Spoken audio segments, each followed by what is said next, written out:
They're set for football as the Jags are ready to match up with the Buffalo Bills. And welcome again, everybody. Alongside Charles Davis, I'm Brandon Gaudin. And Larry, he took a moment to highlight the tight ends that we're going to see in this one. I know in our production meeting we were talking about what we wanted to highlight pregame. And you said tight ends. Why did you say that? Because it can be such a matchup issue for defenses nowadays. Because these tight ends, they're oversized guys, but they can run as well. So who are you going to cover them with? If you use a traditional linebacker, they're usually going to run past those guys. If you're going to use a smaller corner, maybe they'll be too big. Can a safety match up and run with them and also use enough bulk to keep them from just having their way? So many ways that tight ends are used nowadays. They're fun to watch. Offensively, here come the Jacksonville Jaguars and Blake Bortles. What a season for these guys. They're going to return to the playoffs for the first time in a decade. Double-digit wins, and that's after, what, the past 6 years? You had the stat. What were they the past 6 years? Yeah, we had to get Marvin to look this one up for us. 22-74 in the past 6 seasons. And look, I'm old enough to remember when they were a perennial, not just playoff threat, but very good in the playoffs. Went to 2 AFC championship games. So for them to be back in the playoffs for the first time in a decade, all is well in Jacksonville. On the ground, this is Leonard Fournette. And they see right through that defensively as he'll be hit and taken down to the backfield. It'll be a loss of a yard, and that'll bring up a 2nd and 11. Okay, there's a tone setter. First play from scrimmage, stuff them in the backfield. You know what they were doing last night in the hotel room? Visualizing exactly that. That's what they were thinking about. Making that play, having leverage, lower than the offensive lineman, getting into the offensive backfield, knocking someone down. Just what you said, setting the tone early for this game. Jeez, you are fired up. When I see a play like that, I can't help it. On 2nd down, here's Bortles. He'll check this one off to Fournette. And he'll get it up near the 35, right at the 34 here. They'll wind up getting 10 back as that sets him up for 3rd down. I like it, I like it, I like it. Get everyone involved in the passing game, and you know you can create those great mismatches throwing it to your guys out of the backfield. And on the first drive, going to be stopped up right at the line of scrimmage. No gain there on the play, and that's going to leave them with a 4th down. I know it's the first half, but it's still hard to curb the enthusiasm for that stop. 3rd and 1, and the offense can't get there. The defensive team has got to feel very good about themselves. Great job out leveraging the offense.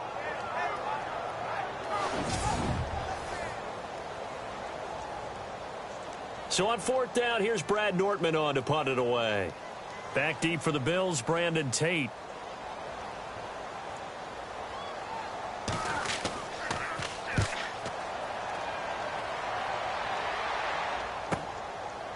Gets past one man. That'll go as a punt of 42, 7 on the return. And the Bills will take over the football with a 1st and 10. Tyrod Taylor taking the field along with the rest of the Buffalo Bills offense. And Tyrod's future, you just feel like it's always uncertain in Buffalo. You had the issue where Peterman started earlier this year, back to Taylor. What are they going to do at the quarterback position? Their commitment to him reminds me of a high school kid's commitment to a college. I'm committed, but I'm still going to take 5 more trips. They're always looking around to see if there's going to be someone better. They drafted Nathan Peterman last year, gave him a start or 2 during the season. But Tyrod Taylor always comes out being the best quarterback for the Buffalo Bills at this time. But don't expect the Bills to stop trying to find someone to replace him in the offseason. And an alley to run. And they get him down, but not before he takes it across the 40-yard line. 12 yards that time, and a Bills 1st down.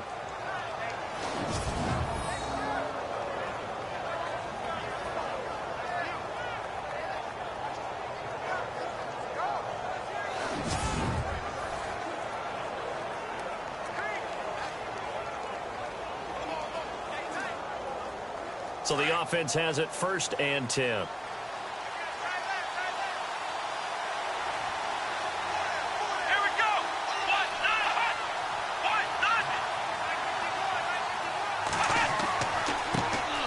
Now the first carry for LaShawn McCoy. And the play goes nowhere. Losing yardage back near the 40 at the 39. It's a loss of 2 there, bringing up 2nd down. And the offense there, the O-line, everybody really on offense, they were just manhandled at the point of attack. Yeah, you could pretty much call them all out, couldn't you? Almost by name, right? That was a very tough sequence for the offensive line. But how about that defensive front? Creating a new line of scrimmage and creating a lost yardage possibility. And the offense moving in the wrong direction here now as they face a 2nd and 12.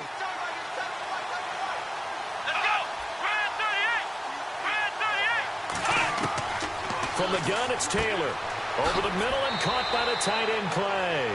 And he'll be brought down right at the 45-yard line. 6 yards is the pickup, and that'll lead to a 3rd down. I think defensively you're okay with that. Here in the first quarter, he's going to get some catches, but they rallied to him quickly. And that's what you count on, and I like what you just said. First quarter, can you do it all game long?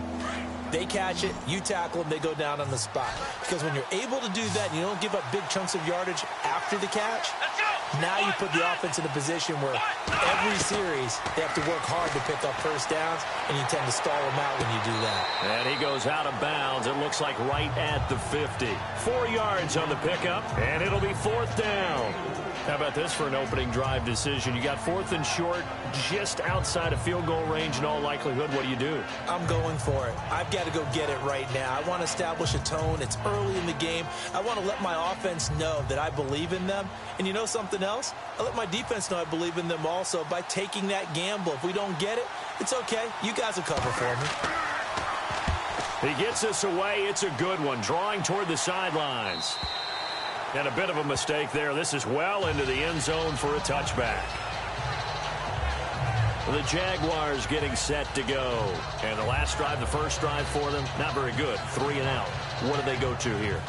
Well, you don't look down at your play sheet and say, this is what the problem is. Let's find out who my playmakers are. Get the ball in their hands, and maybe the offense will move a little bit better. Sometimes it's more important to get it to the right people rather than dialing up the right number. Exactly. Or the right play, yeah. That too.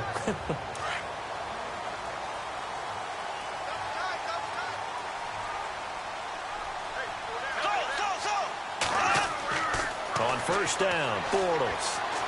And they'll bring him down here up at about the 22-yard line. Give him 2 yards on that play, and it'll make it a 2nd down. And the box that's highlighted is for Hearns on this offense. Do you have your track shoes available? Because Allen Hearns is a guy that gets you on your horse if you're trying to defend him. He can take anyone deep and win on any route.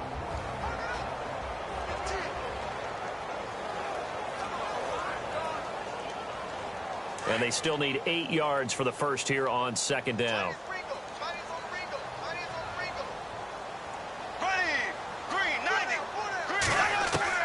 Working from the gun, it's Bortles. That one complete to D.D. Westbrook. And they're able to get this one across the 35. 16 yards that time on the pickup for the Jags and a first down. And just a small glimpse there as to why they like this rookie so much. And that's why they lit up a little bit in our meetings with the coaching staff. Yeah, when we talked about him, they did. Yeah, you know, they like his work ethic. You know, this guy's running every route well in the route tree and getting better at it all the time.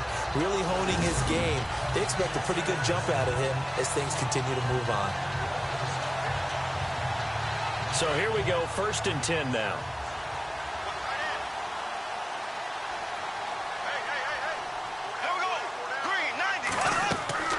They'll run it now out of the gun. And he'll get this up past the 45 to the 47. Give him 9 on the carry that time, and they're set up with a 2nd and 1. And Leonard Fournette impressing there with that run. It's hard to believe that no Jacksonville Jaguar has broken 1,000 yards since Maurice Jones-Drew in 2011. And Leonard Fournette could be that guy. Even with the ankle injury last year at LSU, still averaged 6.5 yards per carry. And absolutely intimidated opposing defenses. A lot of guys simply didn't want to tackle him. And after the play on the ground, that brings up 2nd down here.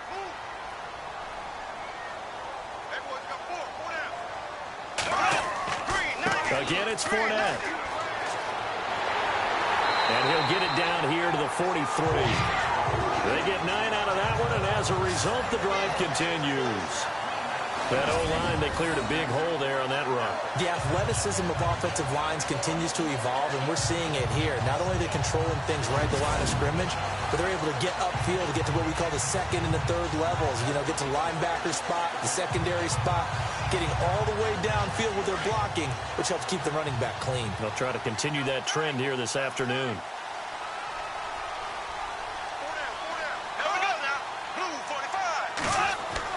On 1st and 10, here's Bortles.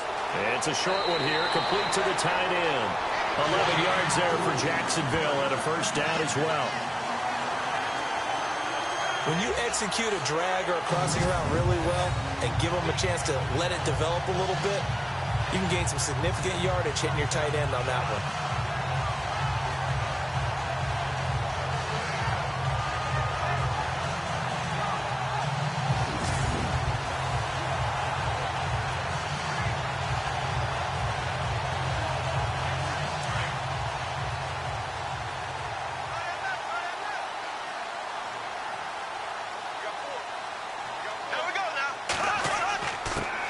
Here's Chris Ivory with his first carry, working his way for a gain of 7 to the 26.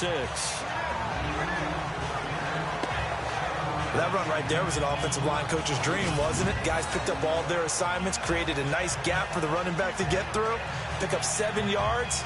Yeah, he's probably chortling on the headset right now saying, we got it going, boys. Let's keep it going.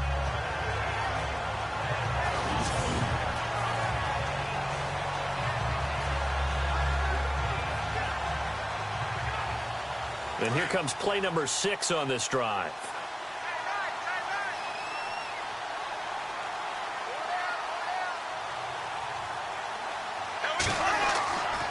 On 2nd down, Ivory. And he's able to get it to the edge of the red zone at the 20-yard line. They get 6 on the pickup there as the drive will continue. I think they like this drive a little bit better there, partner. Running game helping out, picking up some of the slack. Because remember, the last drive, they went 3 and out.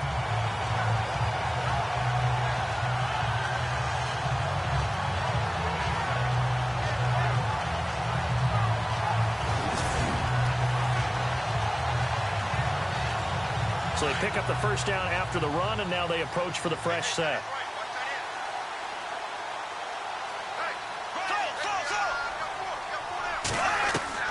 Into the red zone, it's Bortles. Out to the flat, that's complete to his running back. And he will lose yardage and be backed up to the 24. That'll wind up going for a loss of 4. And that's going to make it 2nd and 14. Really good defensive effort. They were all over that little swing pass out to the right side before lost yardage. Terrific read, better execution, and done with a lot of enthusiasm, wasn't it? Absolutely. They saw it all the way, ran to the football, and caused a nice play for lost yardage.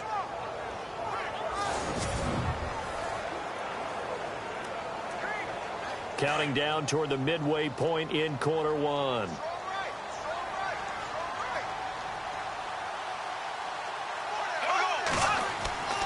On 2nd down, here's Fournette. 3 yards on the pickup there, but they've only got it back to 3rd and 10. And we take a look at the Bills' defense. Lorenzo Alexander's journey is one for the ages. Came out of college as a defensive tackle, defensive end. Got to the NFL. He's played outside linebacker, defensive tackle, defensive end, some fullback, and went to the Pro Bowl as a special teamer before a breakout year in 2016 with 12.5 sacks as a linebacker. It's been a pretty long drive. This will be play number 9, and they need 10 yards out of it on 3rd. Shotgun now for Bortles. He'll get this over to Westbrook. It's complete. And he'll go down here at the 12-yard line. It'll be a gain of 8, but it'll also lead to a 4th down. So much about offense is what you call hidden yardage. You know, you throw the ball to someone, they catch it, and then they can make a big play. You know, they create a play, run after catch. They did a really nice job there of limiting that and keeping him from a first down. Yeah, stopped him in his tracks.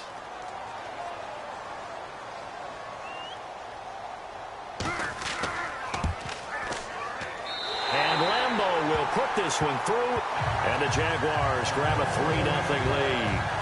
And that field goal caps an 11-play drive.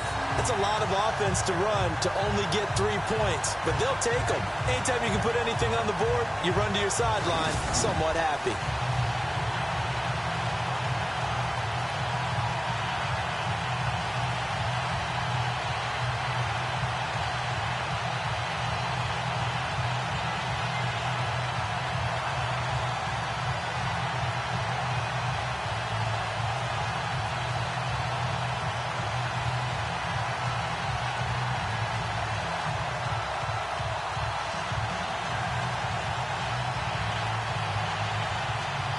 Now after the made field goal, back out Lambeau to kick this one off. On the return, it's Brandon Tate. He spins through. And he'll take this one near the 25, call it the 26-yard line. Back onto the field now comes the Bills offense. And hoping to do better than they did their last possession when they punted the football. Appeal to the vanity of your offensive line. Tell them that they control your fate. Leverage guys. Win the line of scrimmage. If you do that, you start to win first down. You win second down. And guess what? You start accumulating first downs. And that's what they need in order to not punt the ball again.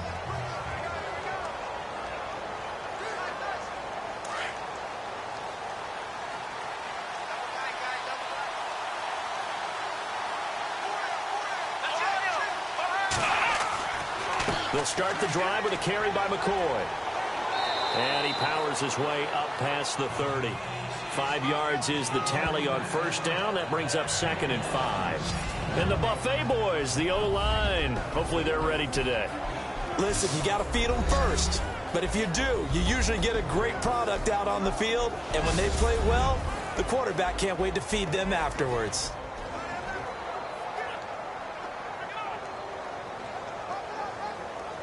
Five yards left for the offense. It's 2nd down.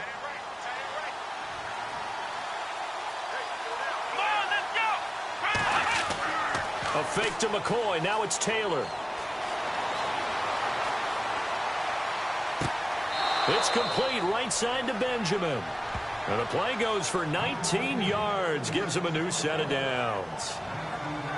Cool under pressure right there, escaping the pocket and finding what I think was not his primary target. And some of these guys are just so comfortable getting outside of the pocket that they'll do it on purpose. It doesn't even need to be a breakdown. They move, and they know it affects the defense because a lot of times you get lost in coverage in the secondary, and I think you're exactly right. Wasn't his primary target. Found a secondary guy who sprang open, probably because of his movement out of the pocket. From midfield now, here's Taylor. Throw left side complete. That's Thompson. And he'll be brought down at the 45-yard line. 5 yards on the catch there, brings up 2nd down. And we take you through the starting defense for Jacksonville. Defensive end Calais Campbell's size is imposing. He's 6'8", but he has great ability to bend and get leverage against offensive linemen, so it's hard to move him in the run game. As an added bonus, that size blocks a lot of kicks, and I think Jacksonville is counting on that in 2017. So they complete the pass, and now they face a 2nd down.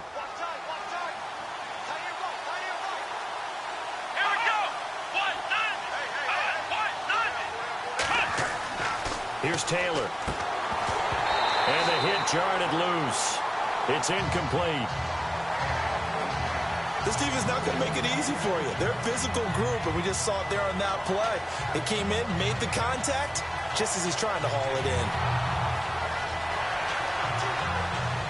And on 3rd down, a nickel formation here defensively.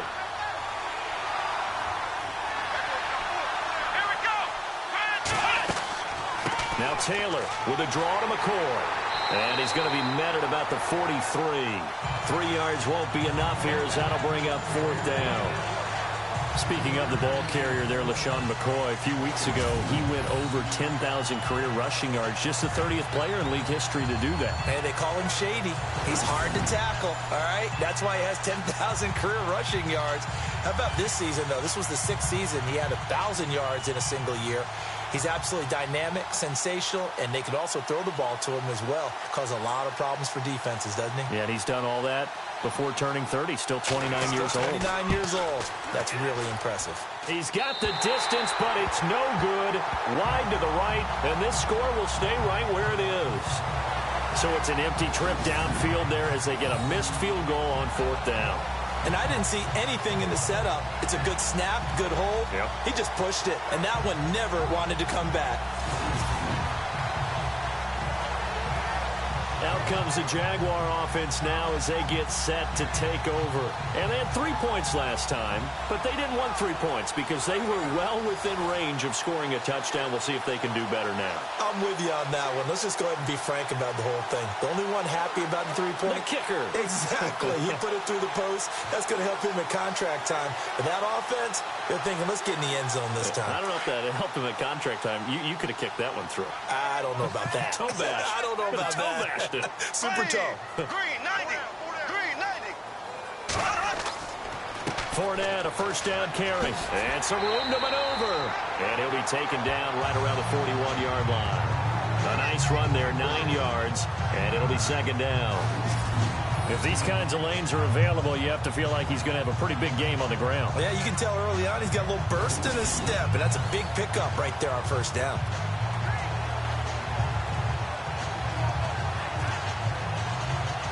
Second down following the run.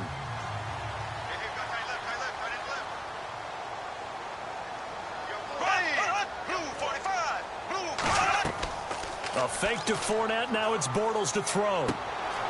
Firing quickly here, and that's complete. And he'll go down here at the 35-yard line. Call it a gain of 7, and it gets him a new set of downs.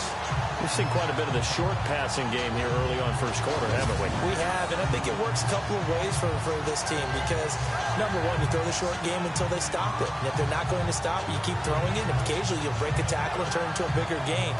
Also, if they start to creep up, start to pressure receivers, now you go over the top, take it deep, and now you get some of those big shots downfield.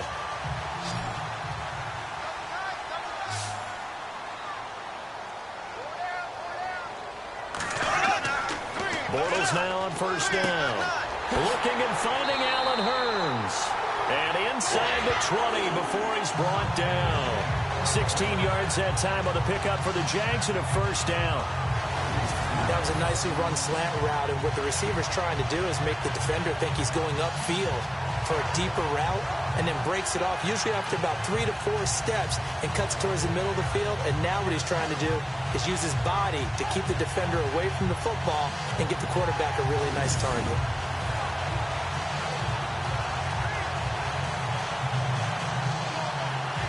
First down and 10 now for the offensive group.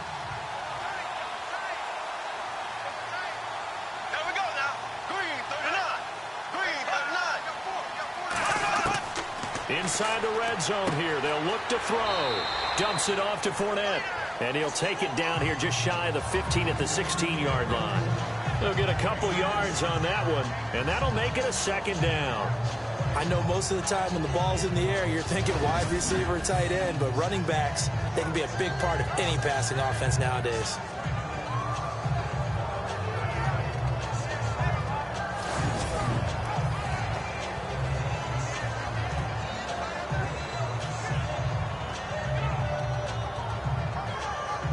Completed pass play. Now let's see if they go back to the air or to the ground.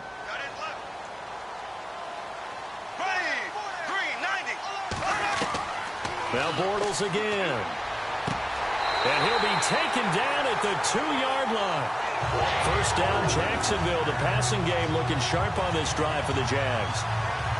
Well, they obviously red man covers their partner, and he got downfield, broke down the defender. Made him what do you mean by that, Burt? Yeah, he made him think he was going to run a different route. Probably thought he was going to take it upfield. Then it curls back inside for the completion.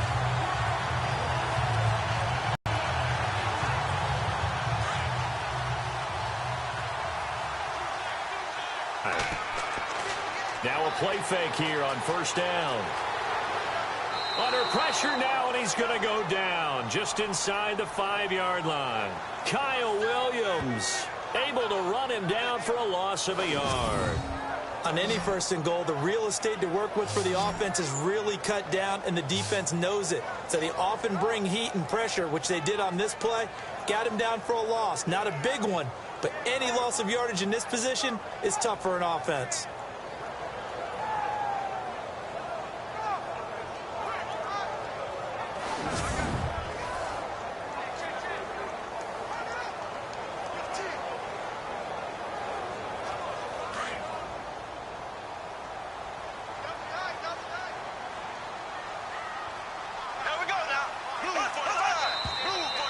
Now some movement before the snap.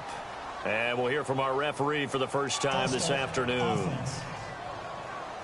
Not easy being a rookie left tackle in this league, and there they got him for the penalty. Not easy at all. Think about what you're dealing with every game you play. Ostensibly, the best pass rusher is over you on every snap.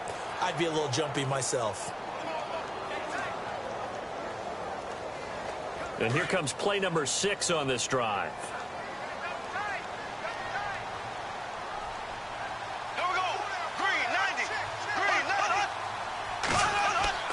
After the penalty, it's Fournette. And he'll take this from the 9 down to about the 7.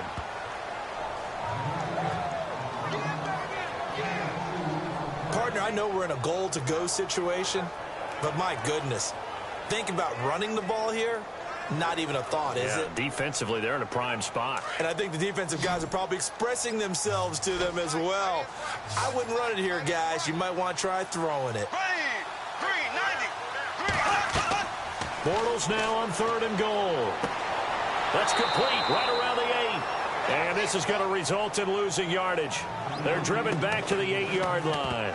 Calling a loss of 2 on the play. And that's going to make it 4th down.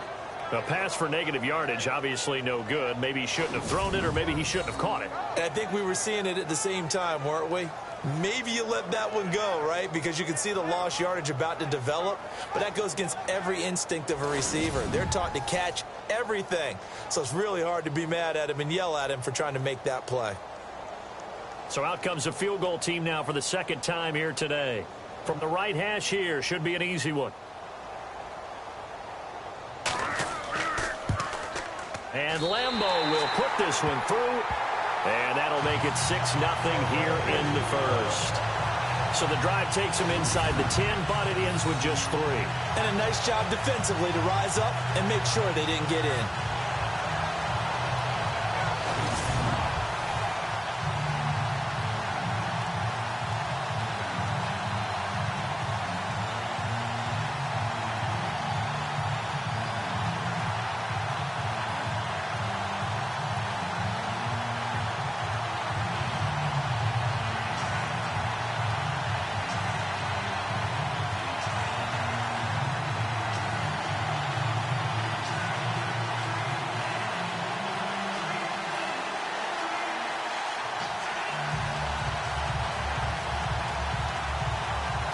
Now after the made field goal, back out Lambeau to kick this one off. Set to return now. Here's Deontay Thompson. And not a bad return here. He gets it out to the 25-yard line. Now the Bills offense gets ready to head back onto the field. And the last go-around for them, they tried that really, really long field goal, couldn't connect. And in retrospect, I think a lot of people would say, well, why would you try one that long? You hurt yourself in field position. The ball comes out, there. That only helps the other team. But I look at it as maybe it was a double shot of confidence. Confident the kicker could make it. And even if he missed, confident in their defense that they could hold him.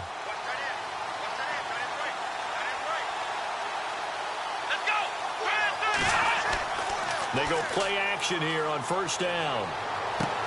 And they'll check this one down to McCoy. And they'll take him down at the 31-yard line. It'll be a gain of 6, and that'll make it 2nd down. Everyone's got to be able to catch the football. Doesn't matter what position you play, but if you're on offense, be aware a ball may come your way.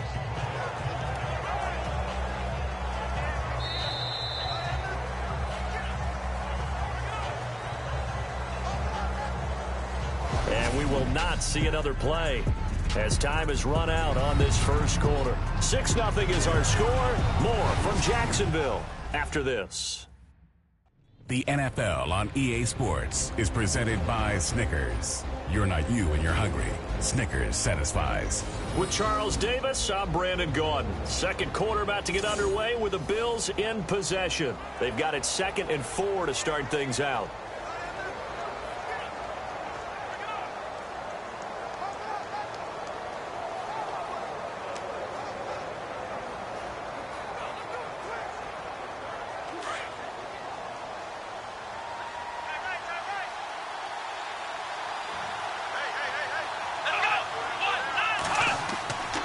Taylor with a give to McCoy. And he'll be limited to a short gain up to about the 34-yard line. A 3-yard pickup on 2nd and 4. Now they'll need to convert here on 3rd and a little more than a yard. And that's some good tackling there to keep him short of that yellow line. Yeah, and defensively, all I'm thinking is that on that play, get me to 3rd down. Get me into a position where I can make one more play and get my defense off the field.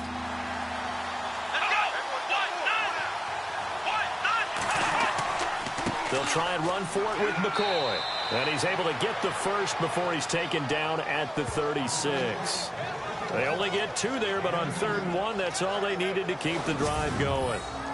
Well, he hasn't made much of an impact in the running game thus far, and after that last run, not much is going to change in that area. He hasn't been able to get anything going, and really the offensive line not helping him much.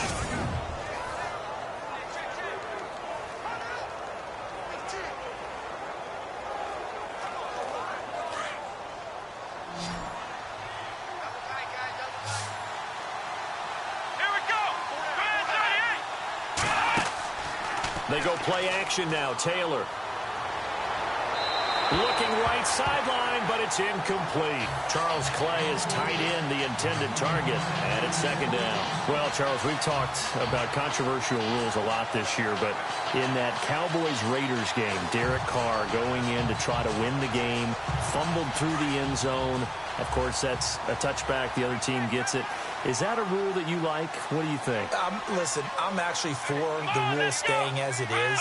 And for Derek Carr, the unfortunate part was when he fumbled the football, right? Pylon is the problem. Yeah. Because when you hit the pylon now and you don't have control of the ball, now you're through the end zone.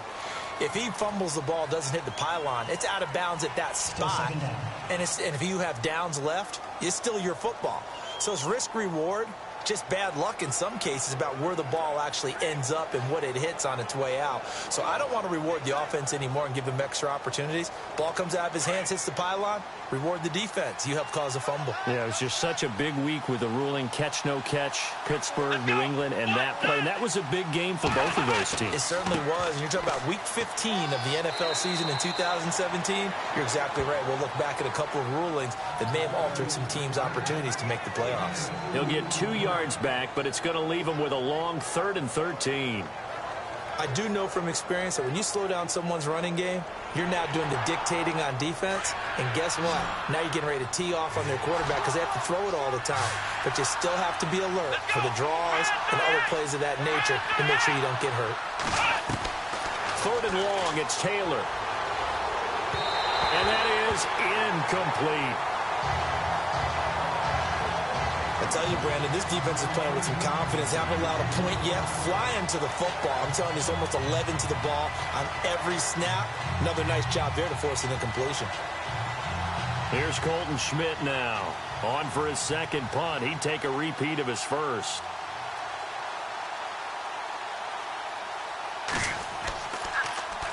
He gets this one away, and boy, it's another boomer. That'll be a 43-yard punt, just a single yard on the return. And the Jaguars go on offense, 1st down and 10.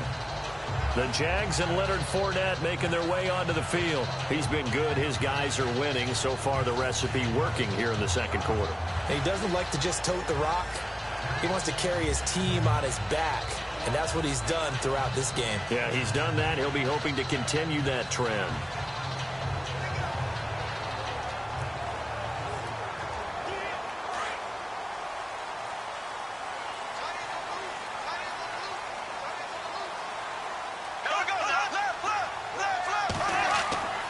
They'll start out on the ground. It's Leonard Fournette. call it a gain of 4 on first, and that'll make it second down. Well, if the coaching staff's doing a good job upstairs, they'll file away what they just saw from the defense right there. They sold out to stop that running play. I'd say keep that in mind. They want to try that again. Go play action, hit them over the top.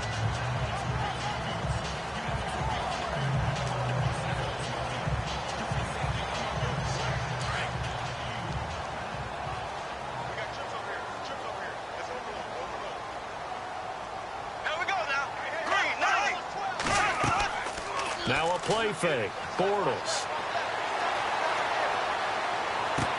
And out of bounds on the other side of midfield across the 45. That goes for a gain of 31. Now that play will end up on the highlights, and you'll see it all over the place. But what you won't see, the offensive line that bought the extra time, that allowed for the big completion downfield, those guys made that play possible.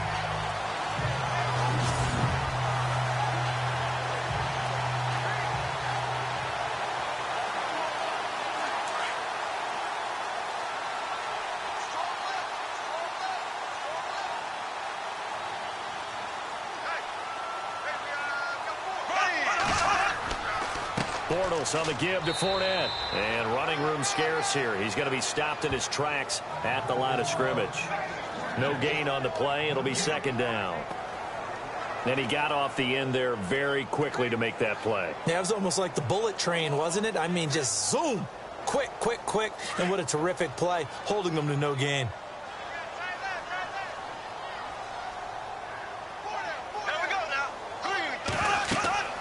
They'll run it again with Fournette. And some good tackling there as he stopped up at about the 41.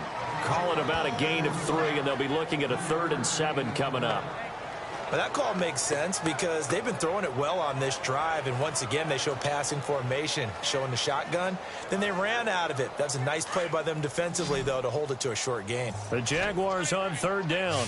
0 for 3 to this point. They could use a conversion. This is 3rd and 7. From the gun, it's Bortles.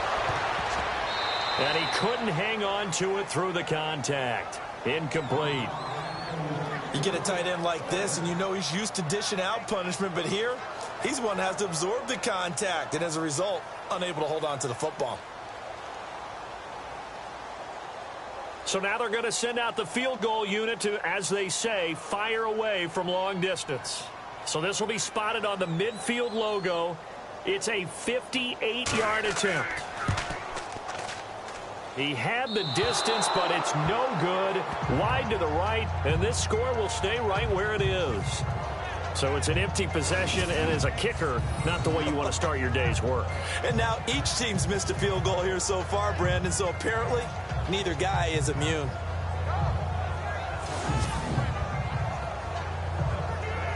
Here comes LaShawn McCoy as he trots back out there now. They haven't been able to get him on track. They haven't been able to get this offense on track. No points so far. Maybe it's time to start doing a few different things. Throwing the ball a little bit, maybe featuring other people touching it for a while, and then you've got a chance to come back to it when things have changed a little bit.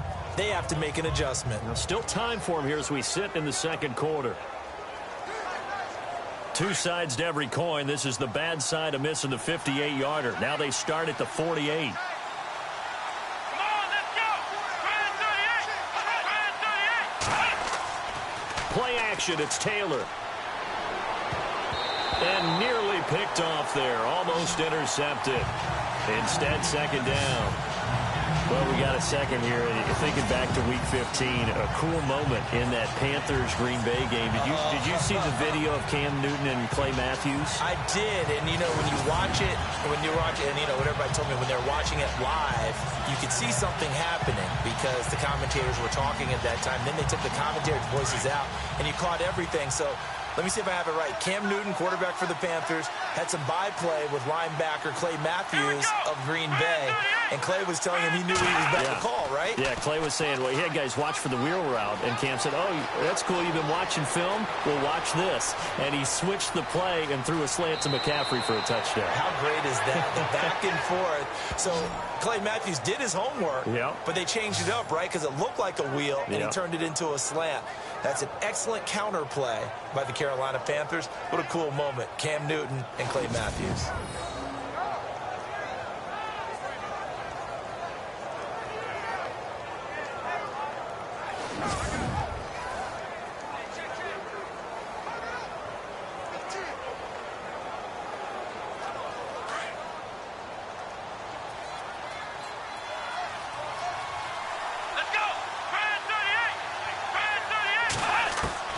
They'll throw on first down with Taylor.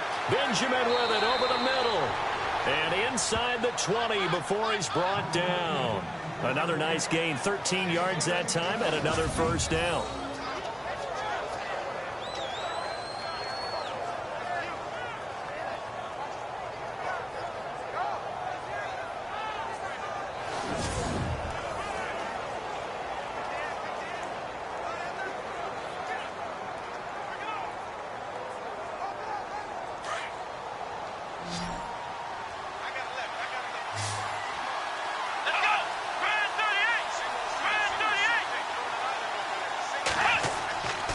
The red zone now. Here's Taylor on first down. And no escaping this time as he'll go down. They got him for a sack. And plays like that really hurt play calling. They had a really nice gain on the previous play, but gave about half the yardage back on the sack. Excellent pressure up front. Nowhere to go with the football. Down he goes.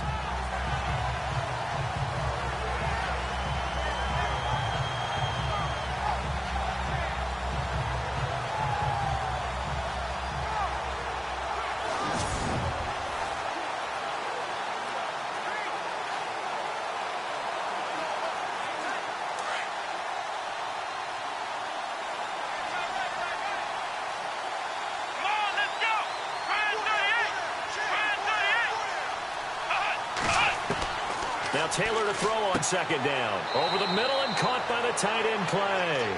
And he'll be brought down at the 21, just shy of the 20 in the red zone.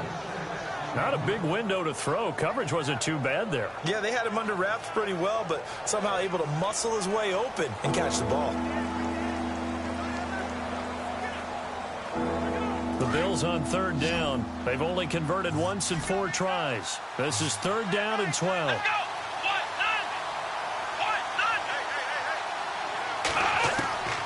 From the gun, it's Taylor. And this is caught for a Bills touchdown.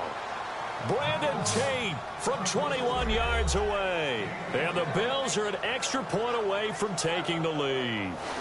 And when the quarterback drops and has a guy that wide open in the end zone, his eyes have to get just as big as grapefruits. Oh, without a doubt. This is the easiest throw you're going to get, and you're going to get the benefit of a touchdown on top of it. Make that throw.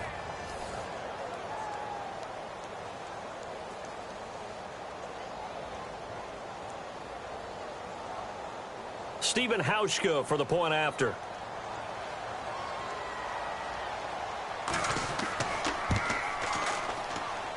And this one through the uprights and good.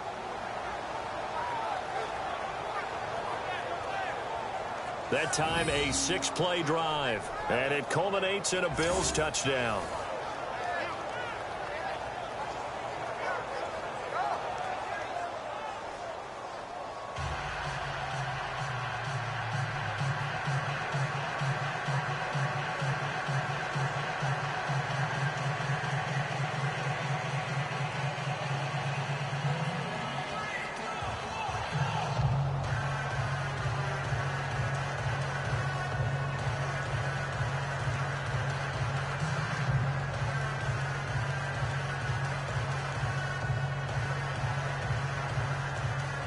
Here's Hauschka now to kick it away. Here's Corey Grant now to return. Solid return, pretty good field position. They'll start at the 32-yard line. Here comes the Jaguars offense as they get set to go again. Last time out, they had that long 50-plus yard field goal that they missed. And I'm sure on their sideline they're thinking to themselves, okay, do we still want to try one if we're in that position again? And I would dare say that the answer would be yes. They're going to have a lot of confidence in their kicker. But just to be on the safe side, I'm sure they told their offensive guys, can we get a little bit closer this time? Closer. Yeah, I'd rather get in the end zone first and foremost. But if all else fails, less of a field goal attempt for him. Here we go now.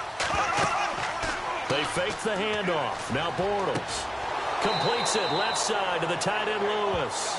And he will lose yardage here to the 31-yard line. He'll wind up losing a yard on the play, and it'll be 2nd and 11. Well, I know it goes against the instincts of the person catching the ball because all you're ever taught is catch the football, don't drop it.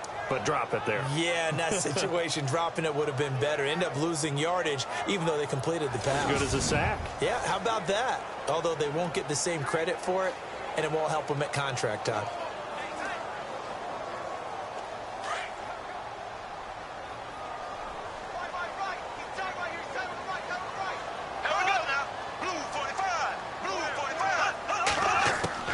Bortles going to run the draw with Fournette.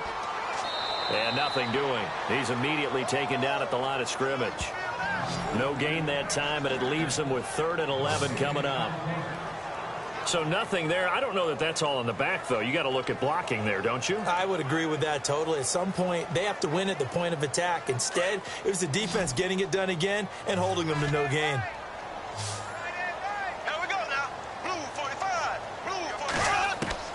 Throwing his Bortles on 3rd down. And this is going to be incomplete. Well, they've had a pretty frustrating first half here offensively, and then just continued there with that incompletion. And definitely frustrating for them, but heartening for the other guys. Those stop troops, they're enjoying things right now because they've made it very difficult for them throughout the half. Here's Brown. 44 on his first punt, and this is a good kick as well. And that one hits at the 7, but bounds into the end zone, and that'll be a touchback.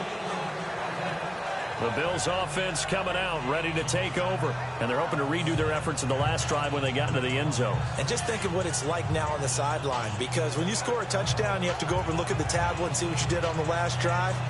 When you scored points, it's a whole lot better view than when you're trying to figure out how to fix things there.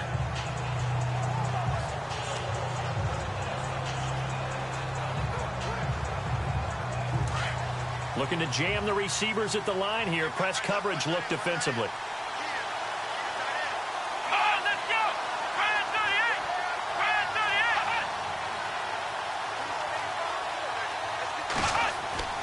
They'll start on the ground with McCoy. Call it no gain on the play, and it'll be 2nd down. Well, they know how to protect the pass, but sometimes cornerbacks, they can also stop the run, can't they? Is that what we call a complete corner? Yeah, because we're so used to these guys just being defenders in the pass game. How about the guys who can come up and make the tackles? That's what we just saw there for no gain, too.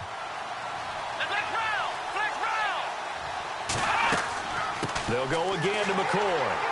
And he got blown up on that play. Back at the 20. They'll lose a yard, and it brings up 3rd. So when you call a corner blitz, what a lot of teams call a cat blitz, you're expected to come after the quarterback. But in this case, he ran into the ball carrier. Really nice technique, because what you do is you come deep as the deepest offensive player so he can't get outside of you.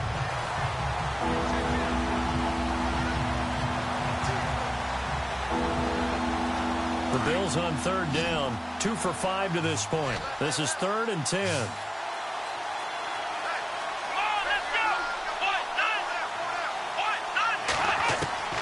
From the shotgun, it's Taylor. Oh, what a juke into space. And he'll be taken down, but not before he gets into enemy territory. And a big 32-yard play on 3rd.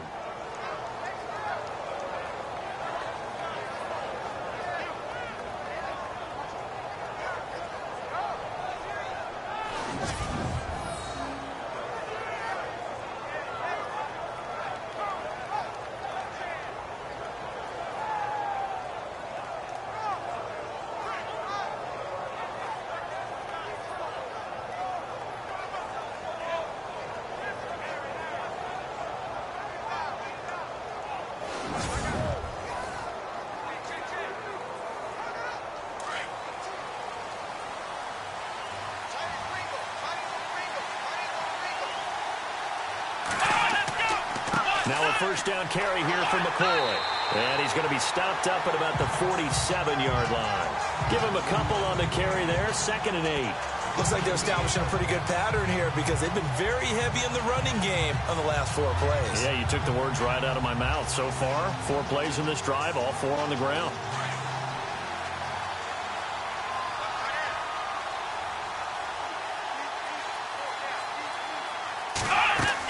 Again, it's McCoy.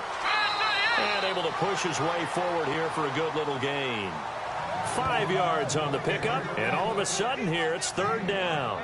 This drive is pretty clear. Almost feels like old school fundamentals, doesn't it? Want to impose their will on the defense. What's that, 5 straight runs? Yeah, 5 straight carries to start this drive, and like you said, the way it's working, they may just stick with it. A good chance this is 4-down territory if they're unable to convert. But right now looking at a 3rd and 3. Here's Taylor to throw. And incomplete. The contact made the ball roam free and brings up 4th down. I'm not sure we could spot any tendency here on this 3rd down. They could have run it or passed it. Either one was available. They chose to try and get it through the air, but they were unsuccessful. Here's Colton Schmidt now as he's on to punt for Buffalo.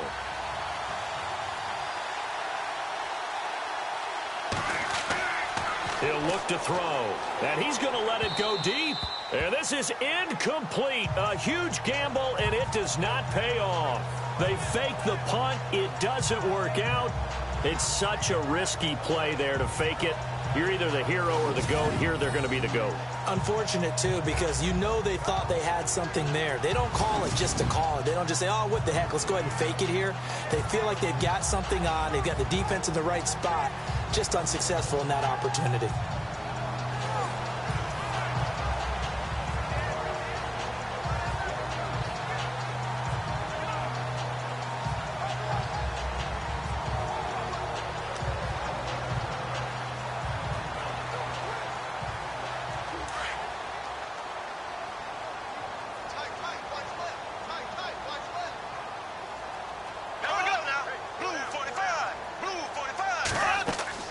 They begin with a run by Fournette. And this play will be blown up. He'll lose yardage back at the 38.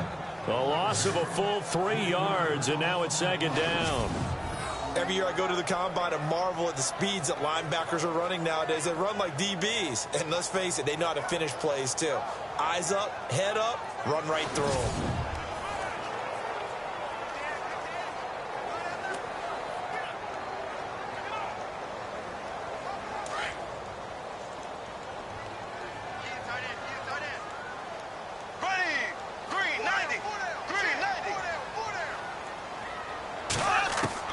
Bortles to throw on 2nd down.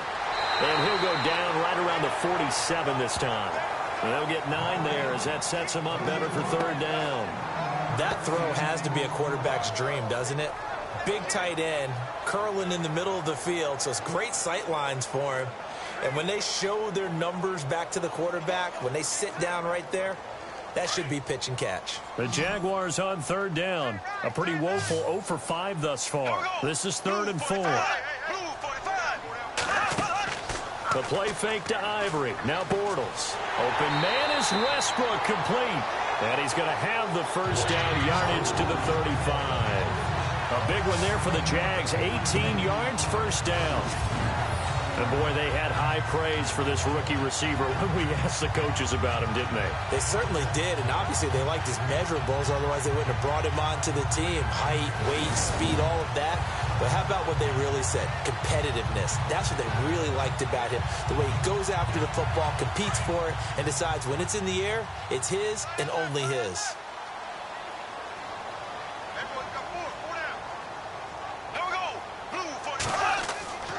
A handoff to Fournette. And an alley to run. And he's going to get this down near the 20-yard line. Back-to-back nice gains. That one for 14 yards and another 1st. Tremendous blocking by the interior of the offensive line. They didn't just gash him there. They blasted a gaping hole for him to gallop through. I think if he comes back to the huddle, he better be giving them a whole lot of credit and thanking them for that much space to rumble. Clock running, under 4 to play now as they come up on 1st and 10. Here we go now. Green 90. Green 90. Working from the gun, it's Bortles. He couldn't quite hold it. Got hit. Ball pops out, incomplete. The one thing that I've liked defensively is that they've shown him a lot of different looks here in the 1st half. They've come after him. They've sat back. I think that's what you need to do to keep an offense guessing. And they certainly have kept them on their toes. That's why they haven't had much success on the scoreboard.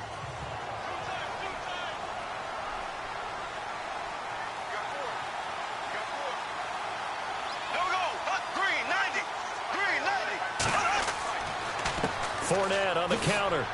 And he is swallowed up right at the line of scrimmage. No gain on that one as it brings up a 3rd and 10. Well, a well-executed blitz, no doubt. Great job by the linebacker. Maybe the quarterback, if he could have seen that, could have audibled there. Yeah, he needed to be in a different play because that one just meshed perfectly for the defense. All the gaps were filled except for the one the offense really wanted to run through, and that was filled by a big man wanting to make a tackle. And he made a great tackle. To throw, it's Bortles.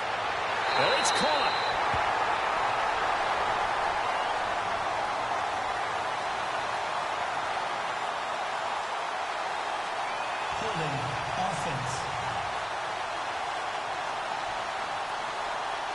So a decent gain, but all for naught on the penalty. It's too bad, isn't it? They were feeling pretty good about it. The only people celebrating, the guys who just gave up that play.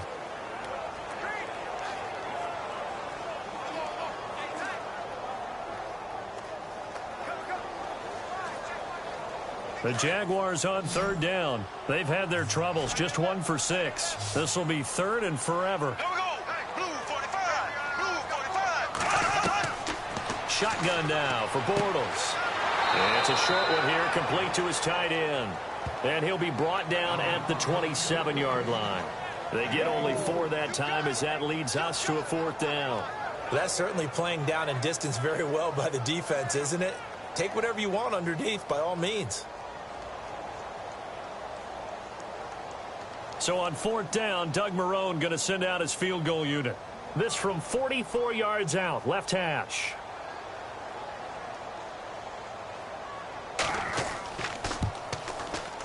And Lambeau will put this one through.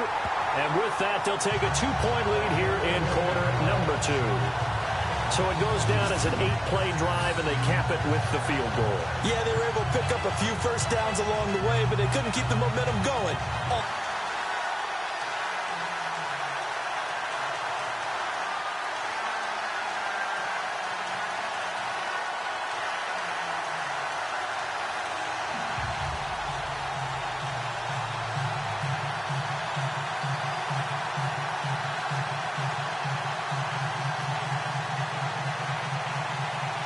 Now after the made field goal, back out Lambeau to kick this one off.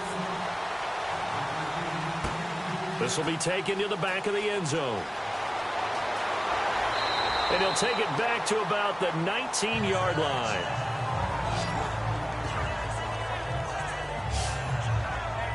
Here's the Buffalo offense now as they get set to take over here.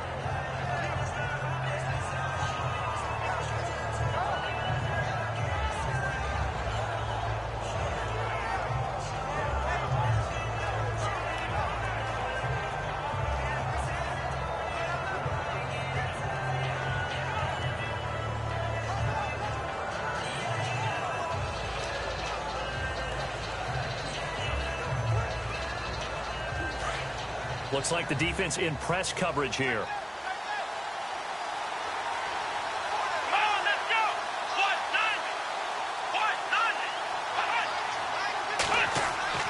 90. On 1st down, it's Taylor over the middle, and it's incomplete. He was looking for Charles Clay as tight end. And now it's 2nd down. Well, hey, in the spirit of the holidays, let's have some fun. You sent out something on social media last week I thought was great. You asked if Santa Claus was in the NFL, what position would he be playing? Well, we got some great responses, too, on that one. What was the theme? A lot of people have looked at him as a defender. Zero technique, which would be a nose guard, right, because of his bulk. Some people thought it'd be a great 3 technique. Somebody said, well, his footwork would be terrific. Santa's quicker than you think. And then some people had him on offense, but there were a few skeptics out there as well. Said, well, he can't really play. He gets carried around all the time by Rudolph and the rest of the crew. And I mean, you just name it. They had it, but it was a whole lot of fun to hear the responses on Santa. And some people even took it enough. Santa went to the combine. Would he go every drill? Would he do all these things? And I was like, you know, this has actually been a whole lot of fun. And bottom line is, for me, Santa can play whatever position he wants. Santa's my quarterback. No doubt. No question. 2 minutes to play here in the 1st half. Back with more from Jacksonville. Don't go anywhere. We'll be back after this.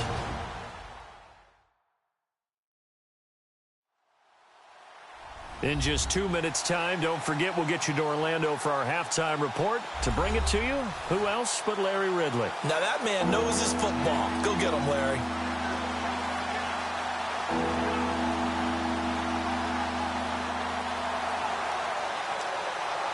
The Bills on third down. 3 for 7 so far in this game. This is 3rd and 11. Now flags will come in. One of the Bills got going a little early. False start, offense. So that'll back them up 5. Still 3rd down.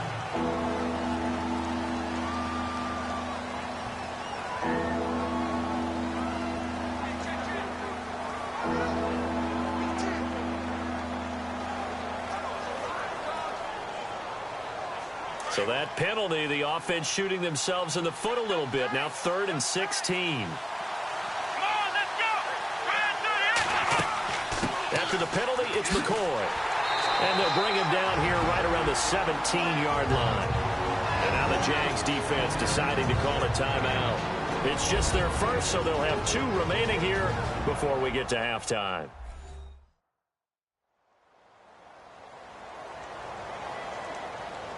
The defense, they got a little bit of a breather. Now they're back and set as we resume play.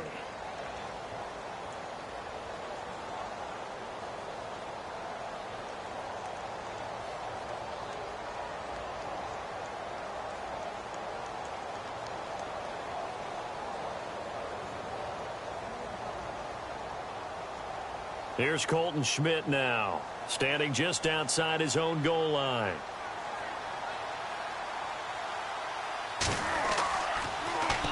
.46 on his first kick. This one in that neighborhood as well.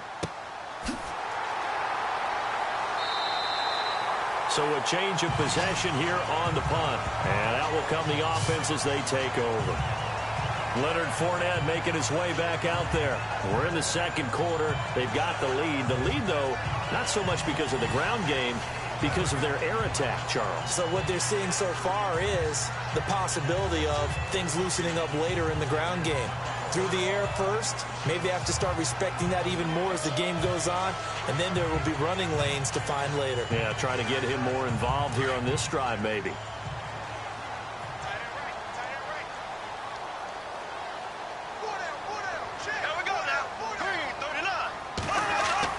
Bortles now on first down. And some room to work. Room to run past midfield. And he's taken down, but not before he gets this into enemy territory across the 40.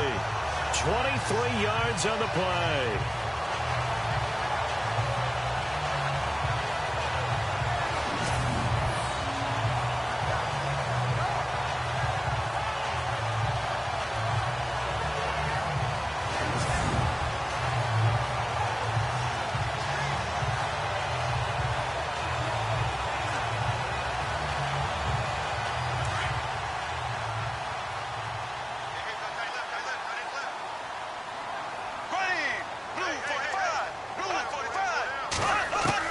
Bortles now on first down.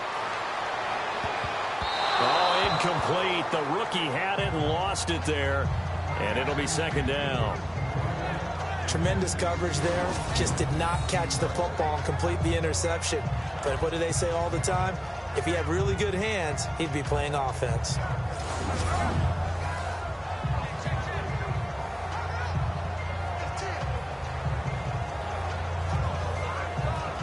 And on 2nd and 10 now. Got his left. Got his left. Everyone's got 4 down. Ready. Green, 39. Green. Here's Bortles to throw. And incomplete there. A nice hit. Jars the ball free and brings up 3rd down. Feels like they're getting caught in between here because they didn't incompletions on 1st and 2nd down. Now you got to worry a little bit about the clock because you prefer not to give them another shot here in the first half. But if you don't pick up the first down, guess what? You're likely going to have to.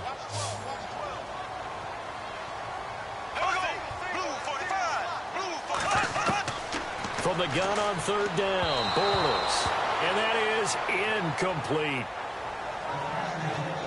Well, they're slinging it, And then there's one you got to put a timer on, huh? I mean, that one came in hot. That came in hot, but overthrown, out of his reach and incomplete. So coming on now is the field goal unit. They're going to try for 3, and he'll need all the leg he's got here. This will be from 56 yards out. Oh, they get to the football. It's blocked. And now nothing but green ahead of him. The 20, 10, touchdown Buffalo. We talk about it a lot. One of the dangers of the long field goal, you got to kind of hit it low and drive it. That makes it susceptible to a block here. Not only do they block it, they return it. And how about how well they did on the return where they didn't create a penalty? Oftentimes in that type of a scrambling situation, someone will clip, someone will block below the waist, right? You name it. In this case, though, that didn't happen. They formed it up, and he took it all the way back for a touchdown.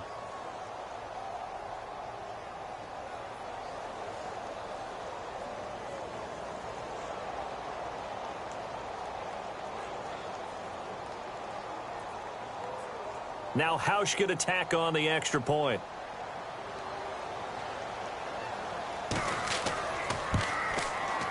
And the lead is up to 5.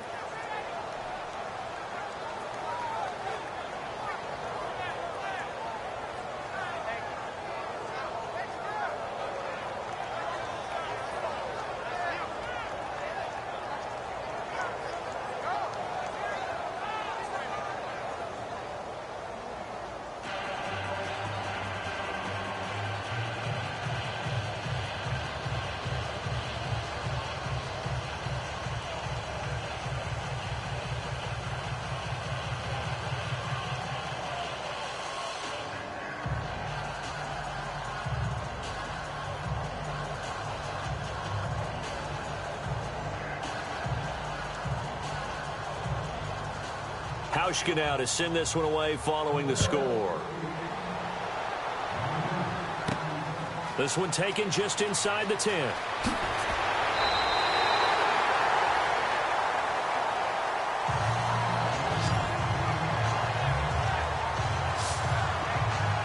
Chris Ivory again gearing up to help lead this offense. And for him, it's been pretty limited involvement down on the scoreboard. Maybe time to turn to this guy. And you know me well. Winning games to me means starting with the running game and continuing to press the running game. Maybe you go away from him a little bit now, but the bottom line is he hasn't touched it enough to make a difference. Well, they haven't established that running game yet. The question is, will they? And on the outside, they're playing press coverage.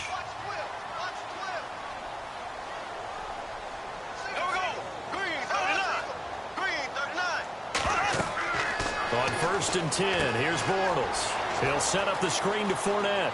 And able to get this one across the 45 before he's brought down. And now before this first down play, we're going to get a timeout here, as they'll stop it with just over 40 seconds to go in the first half.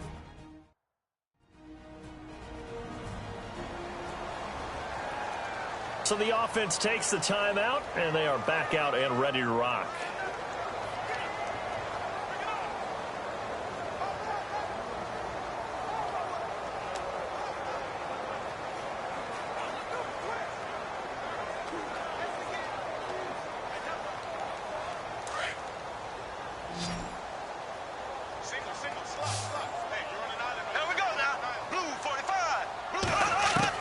On 1st down, Bortles. Looking left side, and he's got a man. It's Lee. A very nice pickup of 33 yards. There will always be a place for methodically marching the ball downfield.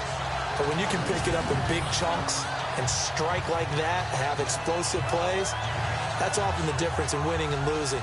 Those types of plays that can knock a defense off balance, that'll drive a team towards a victory.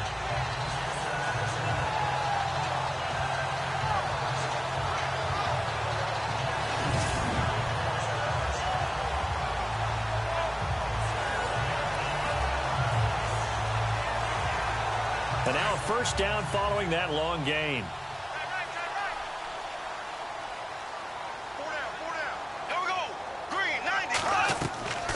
They'll run it now out of the gun. 2 yards on the pickup there. It'll be 2nd and 8. Clock running as Bortles hurries to try to get his guys set.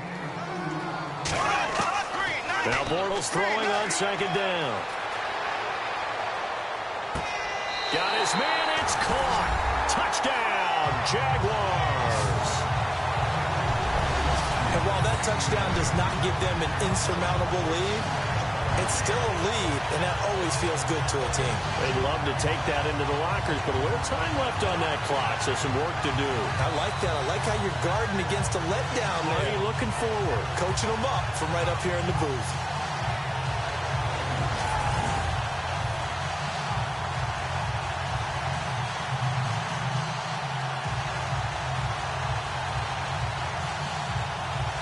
Josh Lambo now for the point after.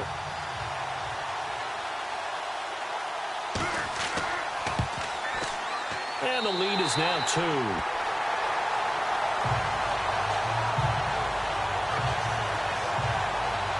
A drive there of just 4 plays. And it results in a touchdown for Jacksonville.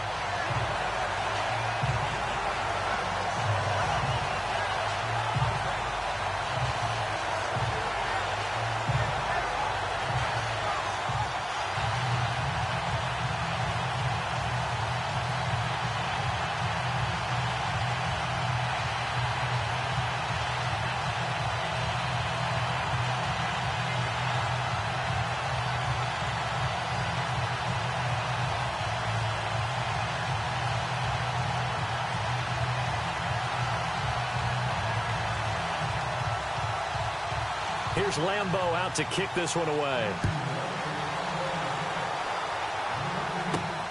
Fielded about a yard deep. And he'll get across the 20 before he's brought down at about the 23-yard line.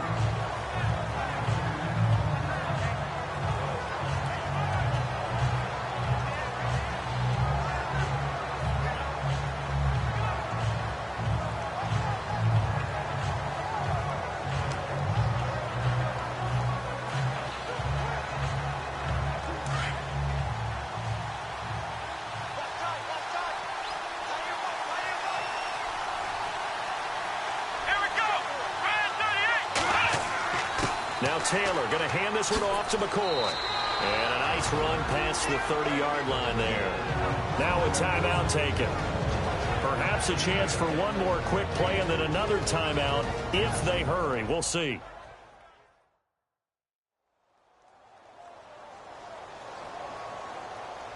So we're back in the offense getting set following the call of that timeout.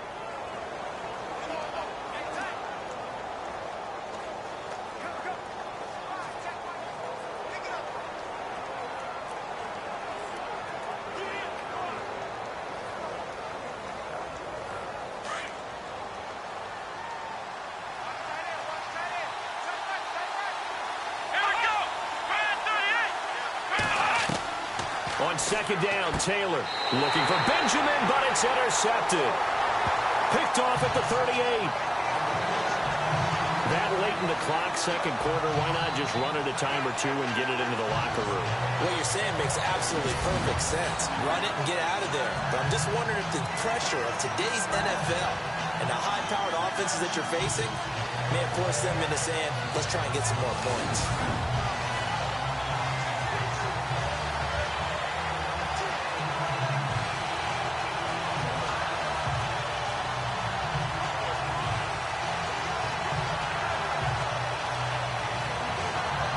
So even though it's 1st down, here's the field goal unit on now to try to get 3 before halftime. This officially a 55-yard attempt. And that one's not going to get there. Not enough juice. An ambitious effort, but it's well short. And this score will stay right where it is. And this is one of the risks you run when you attempt a long field goal. If you miss, the defense takes over the spot of the placement. So now they've got a chance to get one more drive in before halftime.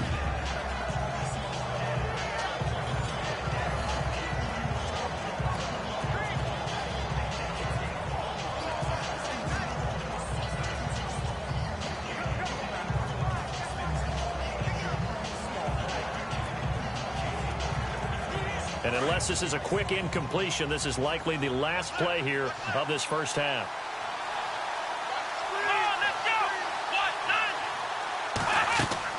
Final play of the half. It's Taylor.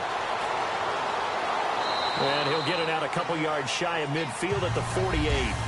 So we hit the halftime break here in Jacksonville with the Jags on top as we send you downstate to Orlando to check in with Larry Ridley and our EA Sports Halftime Report. Okay, Brandon, thanks, and welcome everyone to our EA Sports Halftime Report.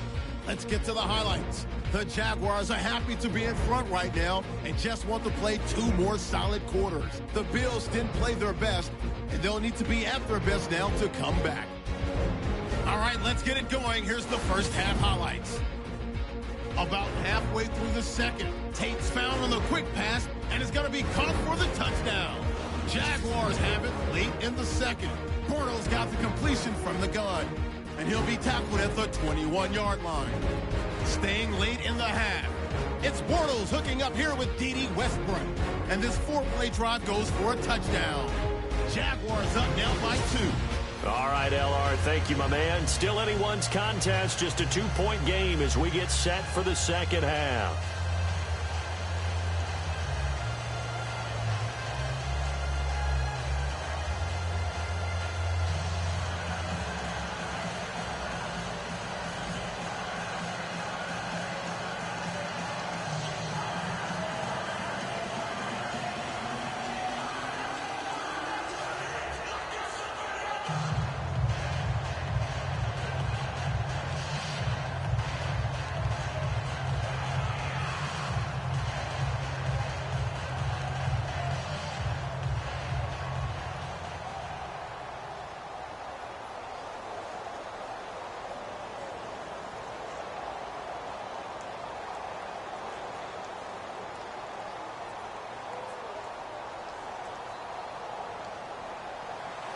So both teams have their marching orders, and we'll get going again here in quarter number 3. This is taken about 7 yards deep. And he'll probably wish he'd reconsidered here. It will cost him 10 yards as he's down at the 15. Well, conventional football 101, tells us if you don't get it back to the 20-yard line on a kickoff return, that's a disappointment. But some of these teams, special teams coaches, with approval by the head coach, they give them full authority to go ahead and bring it out and try to be aggressive. Almost what we call the green light, red light theory. Green light means go, red light means stop. Looks like he had green on that play.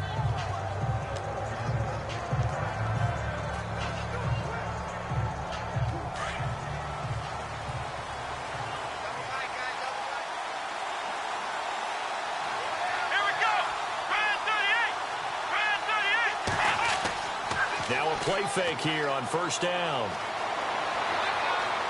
They find some open field here. Got some room at the 30. And he's going to get this one across the 30-yard line. Give him 18 on that one as the Bills are going to have a first down.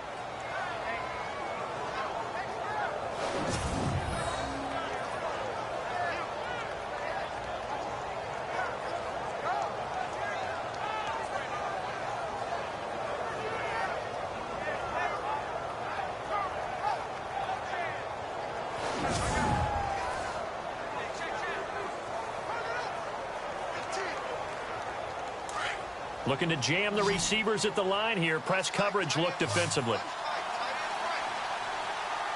Here we go. They go play action here on first down. Spinning away. Taylor hit. He lost the football.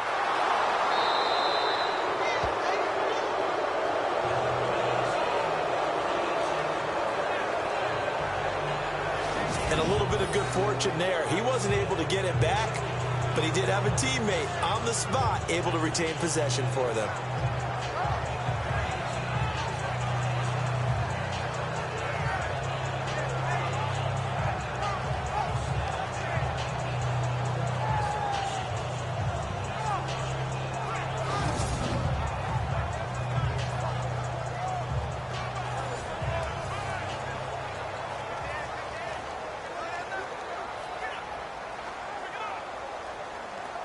So the offense avoids disaster, keeps possession. Now it's second down.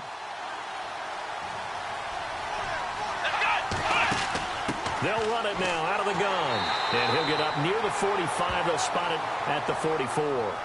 2 yards on the pickup there, but it's enough to give him a new set of downs. 2nd and inches is oftentimes an invitation for an offense coordinator to take a big shot downfield because he feels like he can come back on 3rd down and pick up the 1st down. But sometimes you just don't want to break tendency. Stay with what you are, stay with who you know, and go get the 1st down. That's exactly what they did.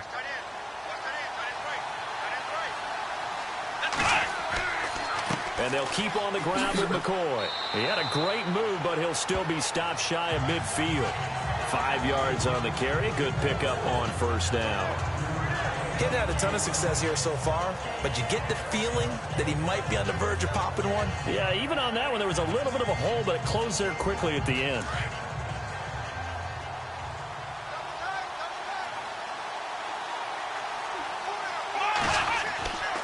They go now to McCoy. He's seen a ton of action this afternoon. And he'll get across midfield and down to the 48-yard line. Still a couple yards short of the 1st as the 3-yard gain brings up a 3rd down. Some of the most unselfish players on any football team, defensive tackles, because we ask them to just eat up blocks and allow other people to make tackles. But when he can make a play himself, as we just saw there, that's a big day.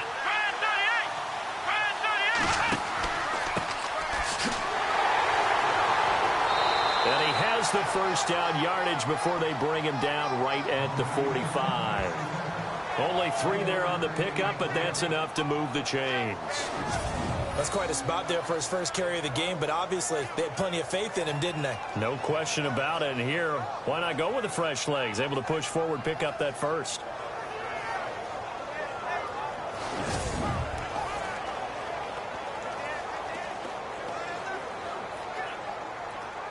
And here comes play number 6 on this drive.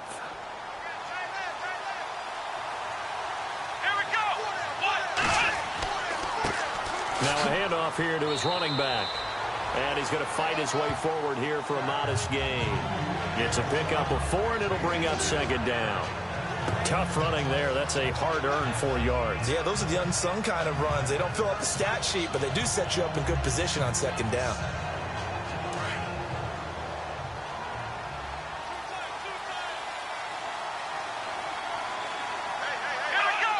Someone moved. Flag is out. That's going to be 5 yards. And that'll drive coaches crazy. You work all week on dealing with loud crowds, on dealing with motion, and then you have a guy jump. And that'll be accepted, of course, and that moves him back 5. Still 2nd down.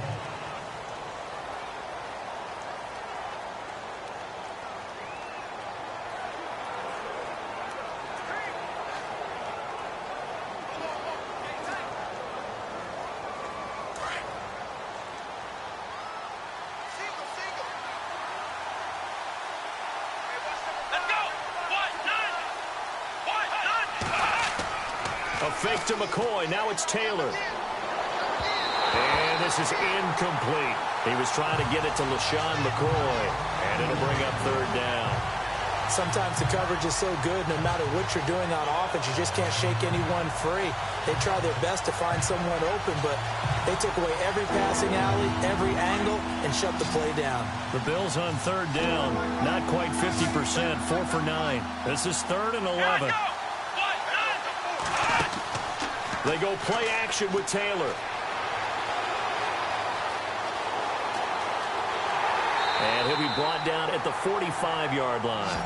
Call it a 1-yard gain on the play, and that'll bring up 4th down.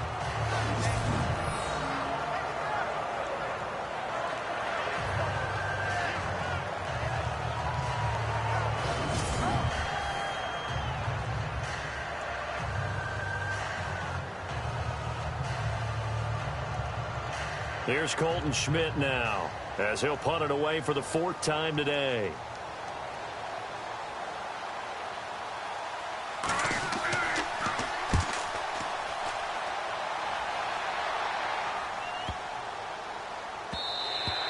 And this one hits at the 1, continues on into the end zone for a touchback. Now we take a glance at the offense as they work their way back out for their first possession of the second half. They have the lead here. Well, we talk a lot about pregame speeches. What are halftime speeches like? For the most part, not nearly as emotional. They're a lot more clinical. Every now and then, though, they'll get after you if they think they need to light a fire. But in this case, let's go into the virtual locker room, because here's what I think happened. They got in there and they said, listen, let's take control right away. Defense, we've got the lead. Defense, don't give up any points. Turn the ball back over to the offense and let them go down and score and give us more of a cushion in the game. Check so far. Defense shut them down. Let's see if the offense gets done. And he'll get to the 29-yard line, brought down there. Give him 9 there on the first down completion. He decided to run a hitch route. It really helped to have a guy who can turn it loose. And, boy, he rifled one in there on that one. Not much run after catch, but it worked really well.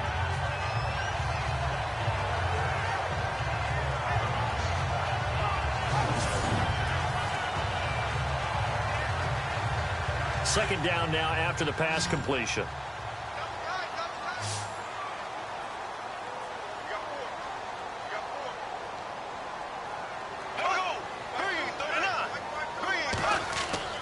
A fake to Fournette. Now it's Bortles to throw. Looking for his tight end on the corner. It's complete. 23 yards on the play. There are so many things to watch for when you play defense. And reading your keys, you always hear about that, and having your eyes in the right place. Sometimes your eyes can fool you. How about that play action there? It sprang the big guy, didn't it? Able to dump it over the top to him.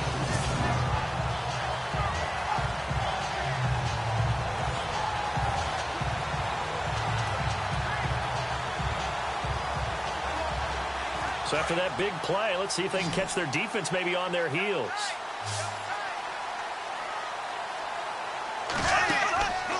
On play action, it's Bortles. That is incomplete. It's a lot of contact going on there, and in the end, unable to keep 2 hands on the football and bring it into his body. Everything looked pretty good until the finish.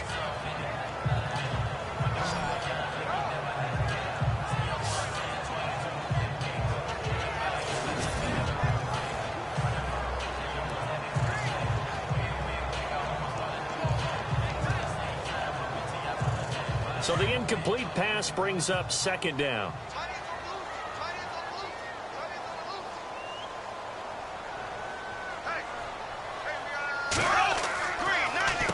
Here's a give to Fournette.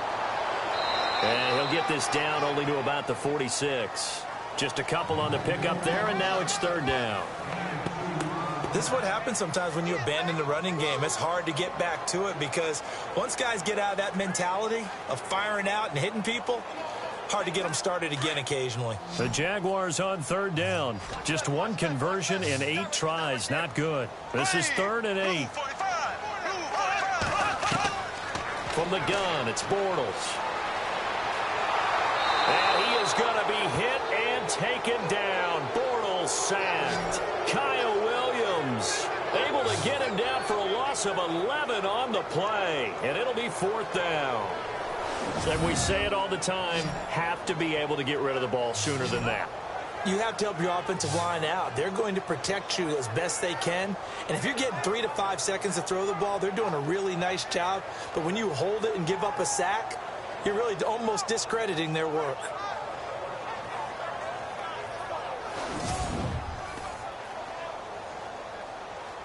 Here's Brad Nortman now as he's on to punt for Jacksonville.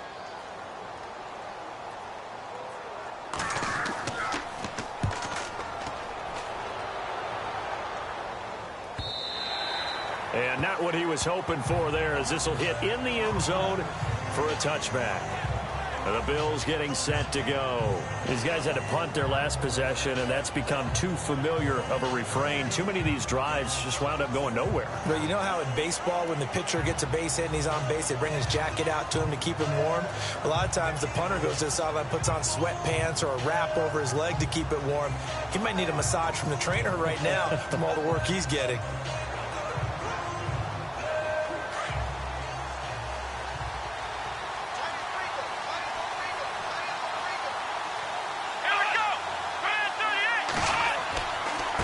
This give is to McCoy. And he'll be brought down here at the 28. Just what you want on a first down run. Call it 8 yards. And it's 2nd and 2. First play of the drive. Let's give credit all around. Excellent blocking. But the guy carrying the ball, he was the finisher. A really nice run.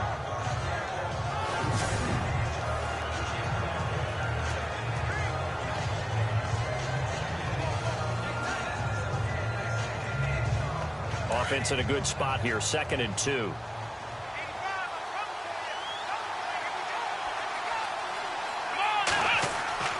Taylor. And his throw is incomplete. Trying to get it to Clay that time. And it's 3rd and short. Well, too much oomph. Too much mustard there on that pass. They really turned it loose, didn't they? Really cut loose with that one. Sharp, strong. Didn't lead to a completion, though. Made it very difficult. The Bills on 3rd down. They're right at about the league average, 40%, 4 for 10. This time they face a 3rd and 2. Taylor now to throw on 3rd down. And he's got his man. It's the tight end Clay. And he's able to get it to the 33. Good enough for a first down. Taylor to his big tight end Clay for the Buffalo first. Many different ways to create space, but on that play, he did it with that big, wide body of his. Didn't get a whole lot of yardage on the play, but it did what it was supposed to. Pick up a first down.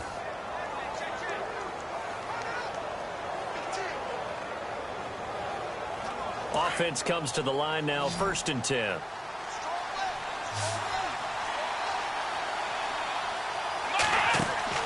Now Taylor. Caught on the right side by Jones.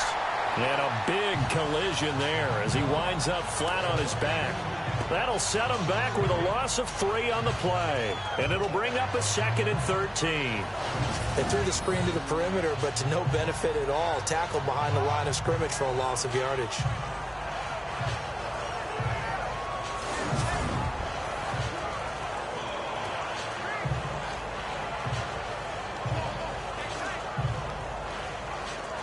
Second down, offense behind the sticks here. 2nd and 13.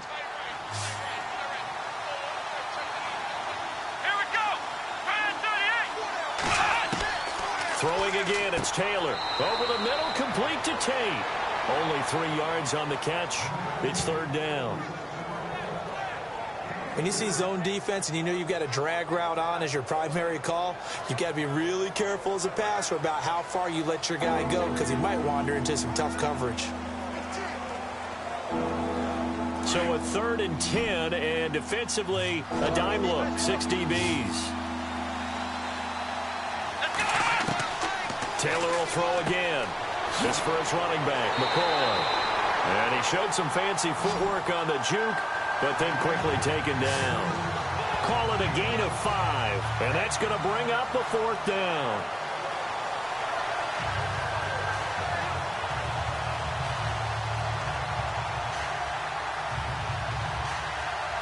Here's Colton Schmidt now, as he's on for the 5th time here today. His first punt, 45 yards. This looks good as well. And this will be taken at the 13. A 46-yard boot, but just 36 following a pretty decent return of 10 yards. And possession will switch hands, 1st and 10. Here comes Blake Bortles now to lead his offense back out there. How do you break down his game so far? Just the 1 touchdown pass, but sometimes the touchdown pass stat category, that doesn't tell the whole story. It really doesn't. Not until you balance it with the error side.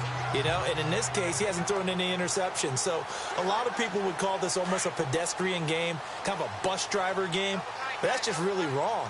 Being a bus driver is a good thing if you're running a football team, because that means you're in control and you're taking your team to the right places. Yeah, he's been pretty solid.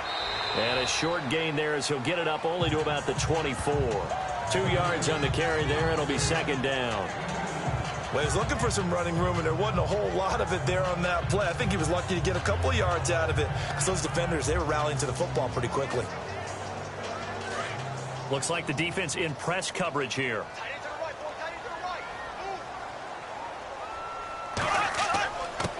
Now Leonard Fournette. And he'll take it ahead to the 28-yard line. 4 yards on the pickup there, as it'll leave them with a third and about 4 more for a first. They're trying to show that they can run the ball and protect this lead. Give it to the backs, play a little bit of keep away, don't you think? And that's probably a good philosophy at this point, going to make that defense stand up and stop them. The Jaguars on third down. A pretty anemic, a very anemic, 1 for 9 thus far. This is 3rd and 4. The play fake to Ivory. Now Bortles. He's got the hook up to Lee. And he gets it to the 34. Good enough for the first. It'll go as a gain of 6 that time, and it moves the chains as well. One thing I can say pretty safely, that route is not called if you don't have a guy who can throw the ball and put some mustard on it. Because if you're going to lollipop it in the middle of the field, bad things usually happen. It takes a strong-arm guy who can rifle it in there, and they were able to successfully complete that one.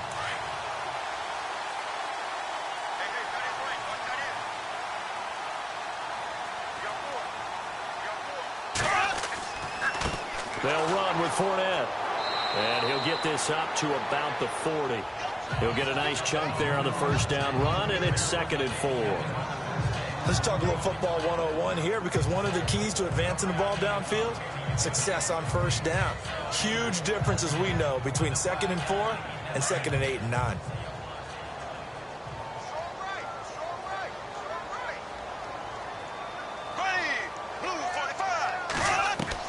Bortles to throw on 2nd down. Throwing middle, but it's incomplete. The running back, Leonard Fournette, his intended receiver, and it's 3rd and 4. They always say that real estate is about location. Well, guess what? When it's a slant route, the quick ones, timing, timing, timing. Got to be able to lead your man with the football. And the timing off right there, threw it behind him. The Jaguars on 3rd down. Just a 20% success rate at 2 of 10. This is 3rd and 4. Now a play fake. Bortles. And he's got it to Hearns. And he's got the first down yardage there as he takes it just across midfield. Bortles on the hook up to Hearns for the Jaguar first down. I know many people like to throw to the tight end, maybe in a little flexed out position, because he creates mismatches with his size. The slot receivers do the same thing with their quickness, their speed, and their route running savvy.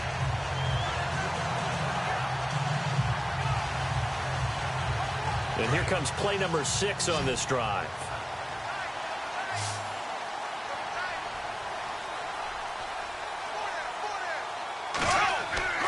Bortles now on first down. And he's got some space here. And he's brought down. Another nice gain, 13 yards that time, and another first down.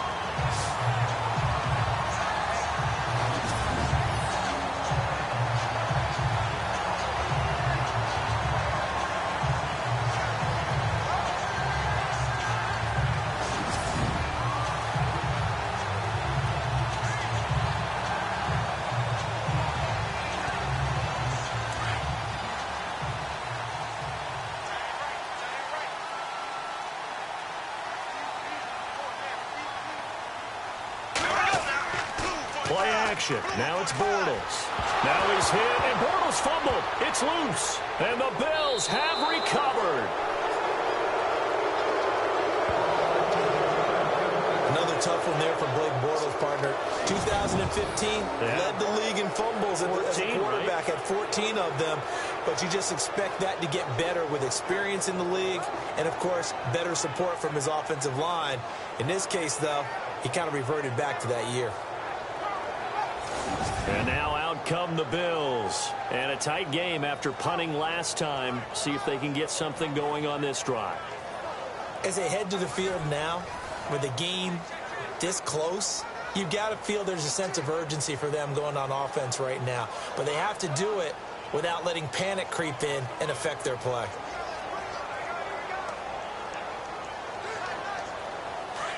And on the outside, they're playing press coverage.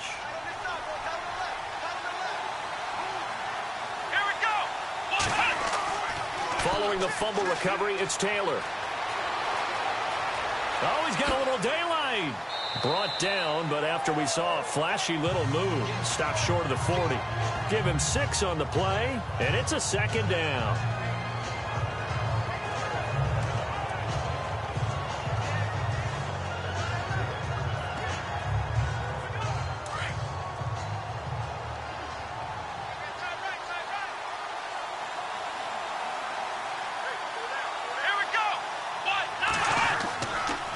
On second down, it's McCoy. And he's going to get it down to the 33-yard line here.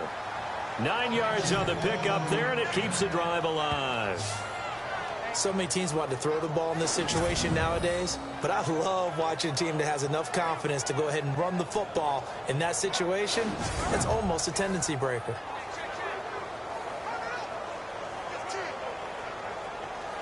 So the run moves the chains, and here we go on first down.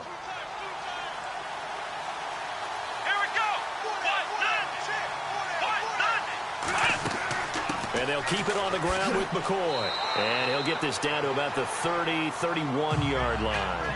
3 yards on the pickup there, and it'll be second down. Not much happening there on first down. I thought there might have been a hole for a split second. Yeah, but it dried up pretty quickly, didn't it? Closed fast.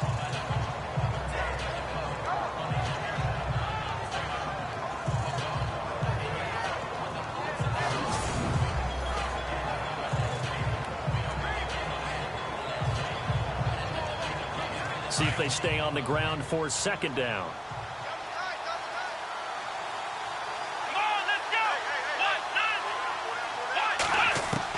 Now they'll throw with Taylor. Throwing the out route and complete. That's Jones. And out of bounds right around the 20. 10 yards, good enough for a Buffalo first down. What I love about watching the passing game nowadays is that the one-dimensional receiver is really starting to leave the game. You've got to be able to do it all. Of course, you got to run fast. Of course, you got to catch the ball. But route running savvy and toughness, there's a premium for all of that now.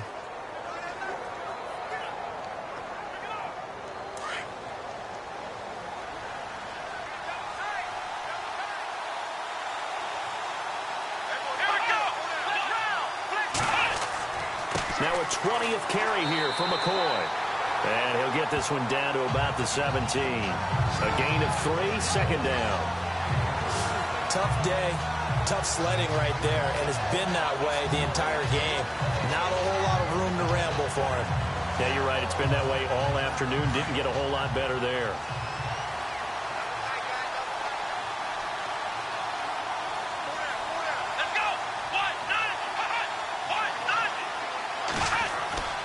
Now Taylor to throw on second down. Under a heavy rush, and down he goes. Miles Jack able to collapse the pocket and drop him for a loss of 3.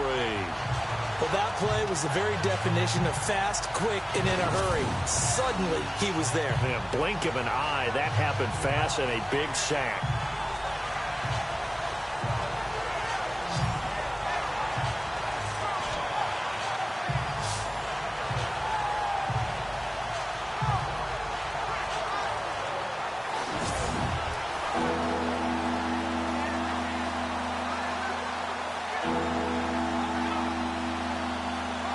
Third and long. Taylor and company hoping to regroup after the sack.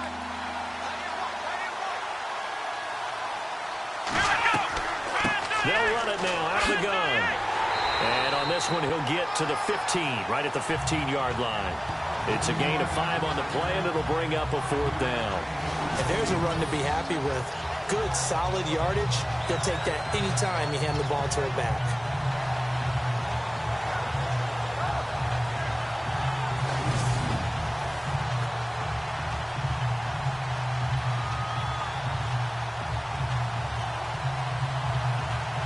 So out comes a field goal team now for the second time here today.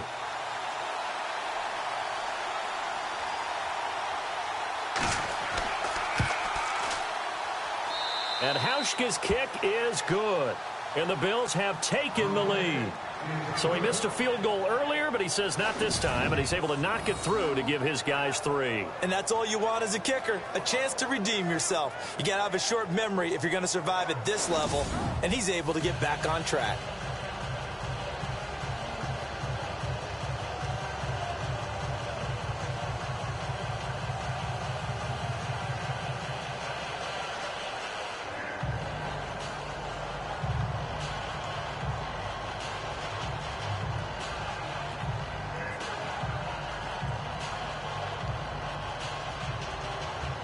Now after the made field goal, Hauschka back out onto the field to kick it away.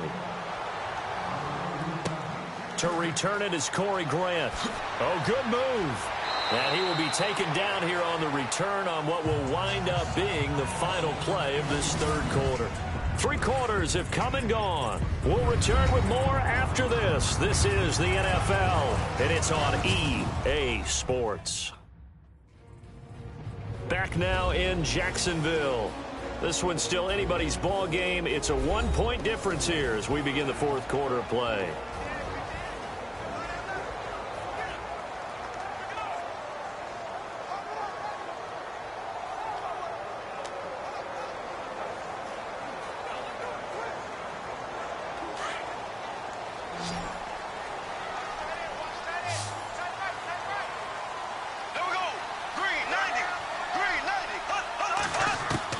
On 1st and 10, here's Bortles. And some space here. And they get him down, but not before he takes it across the 40-yard line. A big one there for the Jags. 18 yards, first down.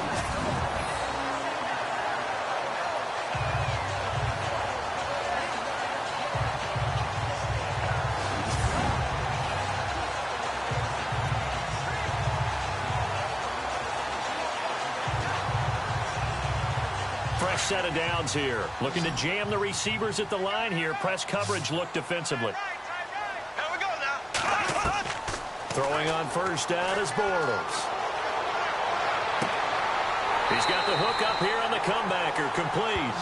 That one a pickup of 15 for Jacksonville. Tell you what, he's been able to put the ball in some tight spots all game long. That throw, no different. Yeah, a lot of people would call it a gutsy type of a throw. I think he looks at it as, I can do it, so it's not that big of a deal to me, and I'm going to keep firing.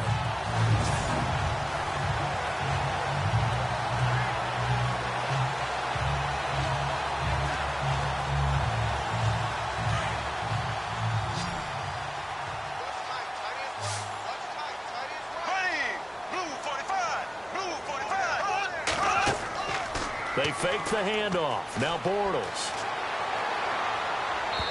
And he overshot him there. It's out of bounds, incomplete. Marquise Lee, the intended target. And that'll bring up second down. The best receivers we know always tease their quarterbacks that, hey, no matter what you do, you cannot overthrow me. Well, guess what? That's exactly what happened on that play. Normally, they time it up pretty well, but on that one, he just overshot him. Bortles will try again on second down. And they take him down. The Bills get to him. Kyle Williams in there to pick up his second sack now of the afternoon. The amount of sacks that they've absorbed in this game is absolutely extraordinary. Let's just face it. This offensive line, flat out, cannot handle this pass rush. It's been demonstrated time and time again.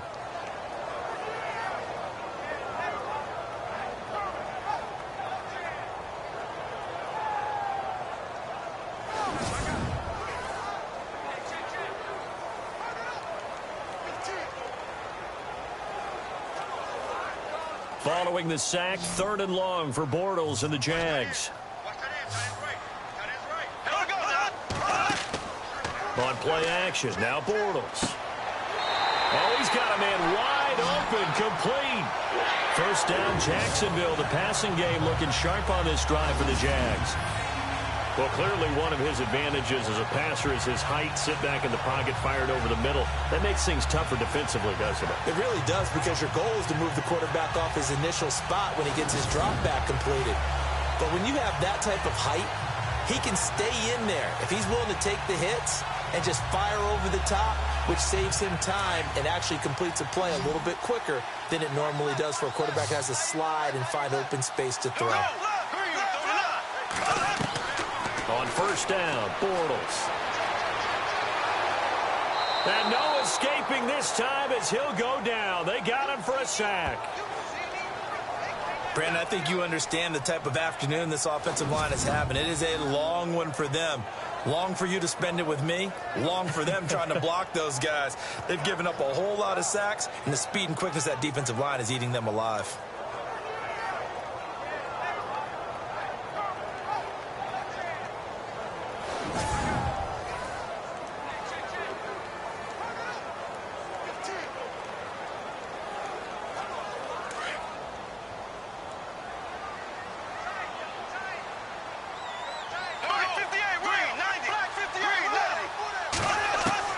Now Bortles throwing on second down. And that is caught. Touchdown, Jacksonville. James O'Shaughnessy, 27 yards. And the Jaguars have moved out in front here in the fourth quarter. Well, that's what I call an answer right there. They gave up a sack on the previous play. How about what they did to finish things off, turning it right back around? That's the response, and that O-line feels a lot better now, don't they? Yeah, without a doubt, because give up the sack on the previous play, that just hurts those guys because they never want to see their guy get hit. So here we go now as the Jaguars will go for two. Here we go. Green, 39. Green, 39. Working from the gun, it's Bortles. And his throw here's incomplete. Protection was great. He had time to set up a campsite. But in the secondary, though, they were ready. And I think that in most places on the field, if you have that much time to throw the ball, someone's going to shake free and you'll find an open receiver. But condensed near the goal line on a two-point conversion, all that extra, there's not any extra field. So it kind of closes in on them, and that allows you to cover a little bit better.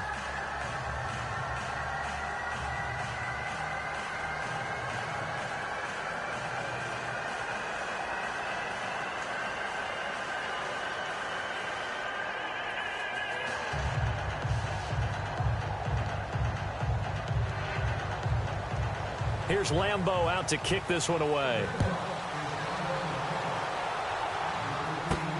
This is taken just shy of the 10 here. And he's going to be stopped dead in his tracks at the 24-yard line.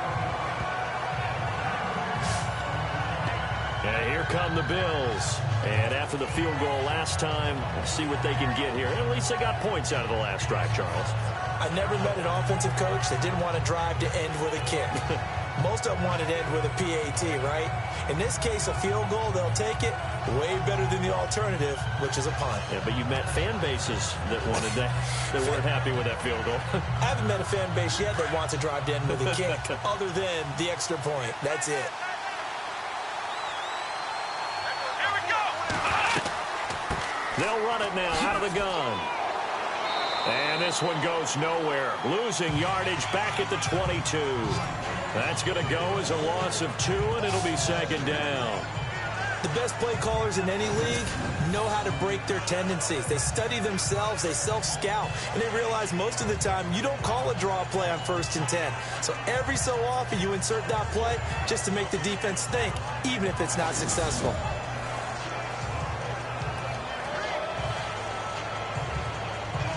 It's already 2nd and 12. The defense hoping to push them back more.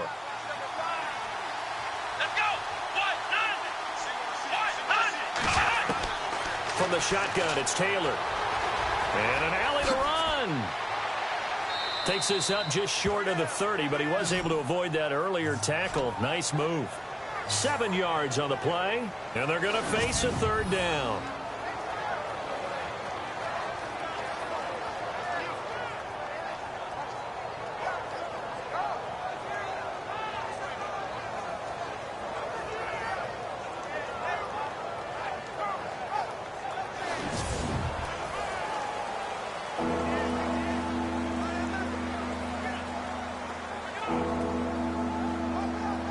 And the Jags have 5 in the secondary here on 3rd down.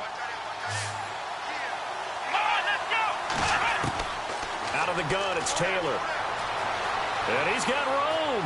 He's got the first down and more past the 40. And he's got the first down yardage before he's brought down at the 42. It's a gain of 13 and a Buffalo first down.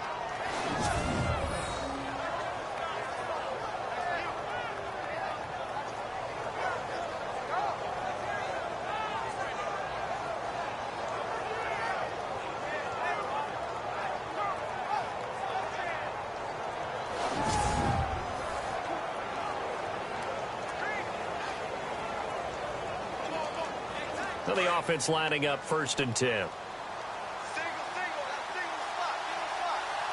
go. Grand 38. From the gun, it's Taylor. Room here to run. And he'll get it out to midfield. Looks like, yeah, they'll spot it right at midfield at the 50. It's an 8-yard pickup, and it'll bring up a second down.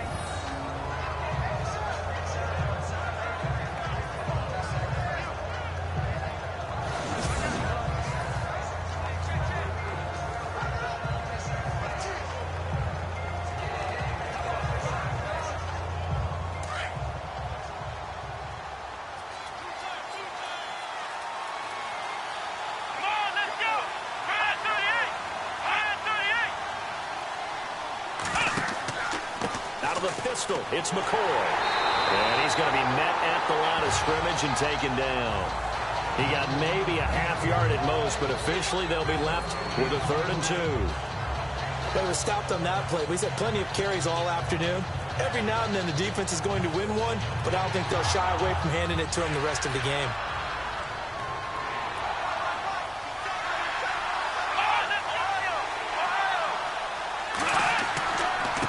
And he'll give it here to his running back.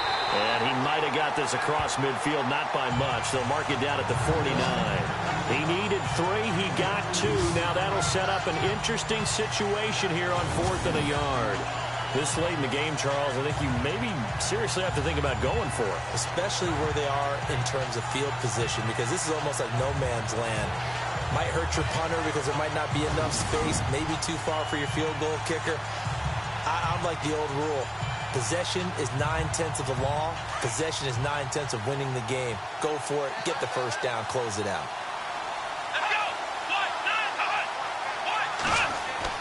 Here we go. It's Taylor on 4th down. It's caught. Jones. And he's going to have a first down as he's brought down at the 44-yard line.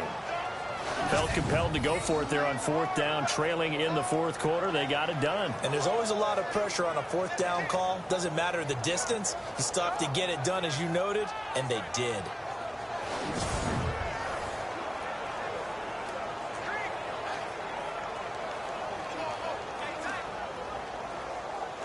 Offense walks to the line for play number 7 of the drive. And looked like some movement there. Let's get the call. False start, offense. The crowd's not doing that O-line any favors. Home field advantage is really kicking in, making it very difficult for them to hear the snap count.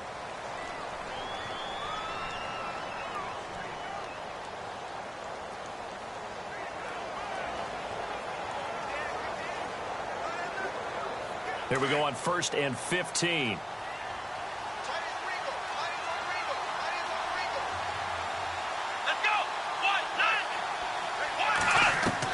Taylor operating from the gun. And some room to roam now. And he'll go down here at the 35-yard line. That one good for 14 yards. And it'll be 2nd and about a yard.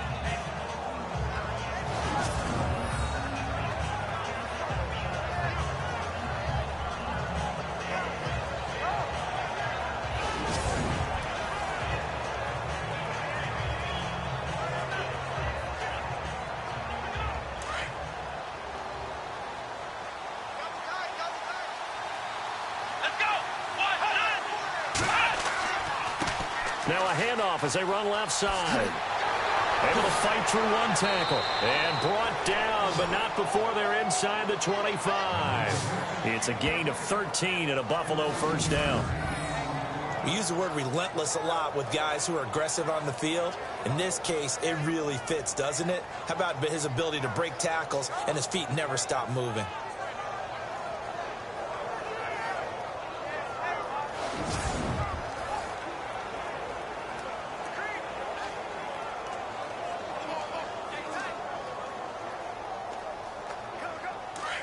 Looks like the defense in press coverage here.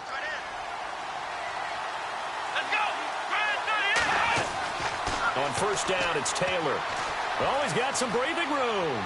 And they'll bring him down at the 13-yard line. It's a gain of 9 yards. And that'll make it 2nd and short.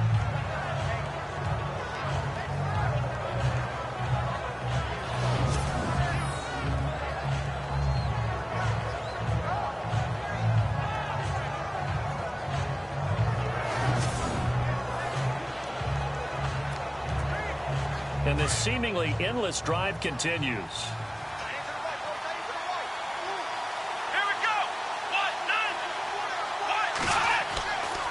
A give to McCoy. And he'll go down here at the 12-yard line. Only a gain of a yard, but that's all they needed, as that's going to move the chains. I hope we give enough respect to the big guys up front because they have been getting it done on this drive. The holes have been large, and they've been barreling through them, picking up first downs. So the offense has it 1st and 10.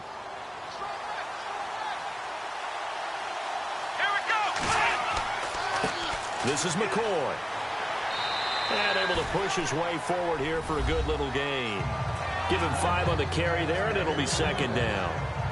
And when you get good yardage like that on 1st down, it really does a whole lot of good for your entire offense. But I love the way he's finishing those runs. At the end of things, he's making sure he gets just a little bit extra.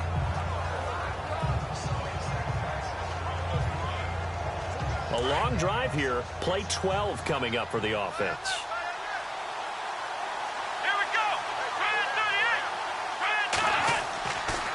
And to give this time to the tailback. And they'll be driven back here, losing yardage to the 9. And they'll lose a yard that time, and that's going to lead to a 3rd down. Count me as a little bit surprised by what we just saw there because this has been a pretty long drive. And normally you think that wears down a defense. In this case, looked like the offensive line let them down a little bit. Yeah, allowed the penetration and the ability to stuff them for a loss. Well, just play after play after play on this long drive for the offense. Here we go. On 3rd down, Taylor. And he's got it. And he is into the end zone for a Buffalo touchdown. Charles Clay, a 9-yard touchdown grab. And the Bills have taken the lead here in the 4th quarter.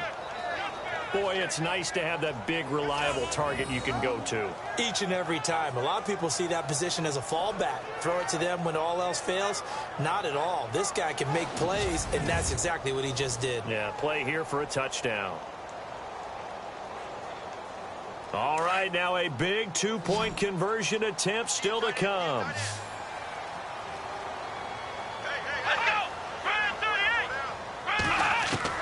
From the gun, Taylor. And he's got it. So the 2-point conversion is good, and they add on to their 4th quarter lead.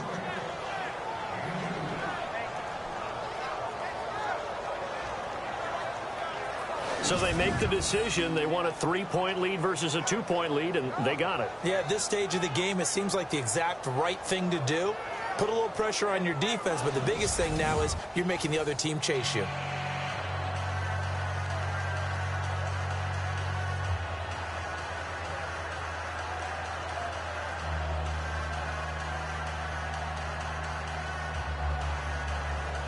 Here's Hauschka now to kick it away. This is taken about 7 yards deep. He juked him. Oh, and now he bowls him over.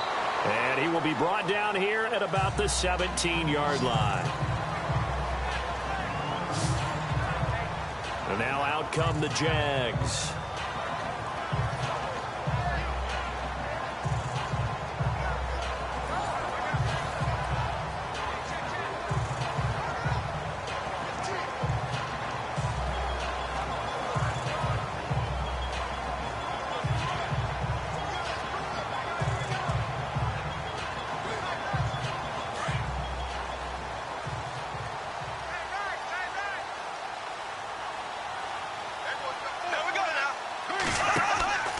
They go play action here on 1st down.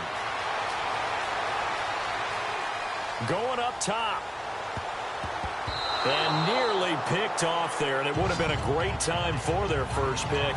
Instead, it's 2nd down. I guess they're in a situation now, 4th quarter, where they're forced to take some chances, but I don't know that that was the type of a chance you want to take. And that one could very easily have been intercepted, and if it does get picked off, that could possibly seal this one.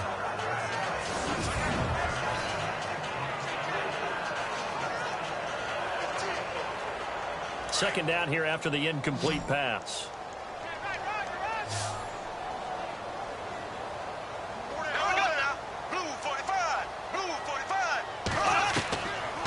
the gun, it's Bortles.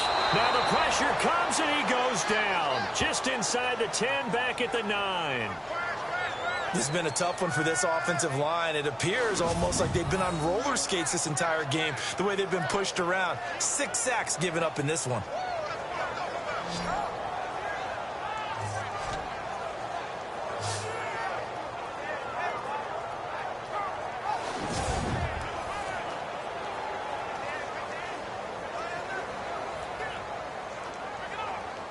Following the sack, 3rd and long for Bortles and the Jags. Here we go now. Blue 45. Blue 45. On play action, it's Bortles. Looking long for Westbrook. So they took a shot there on 3rd down, couldn't get it. Now it's 4th. Well, he bounced up after taking a sack and took a shot downfield. I think a lot of us thought maybe he'd run draw in that situation. Instead, tried to get all back in one play. Yeah, 3rd and long, thought he needed the deep pass, couldn't connect it. Maybe he was hoping for a penalty downfield to give him the yardage they needed.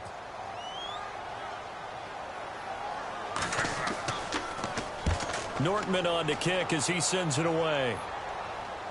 And a fair catch is taken here a step or two inside the 45-yard line. So possession goes over here on the punt. And the offense will take over with a new set of downs.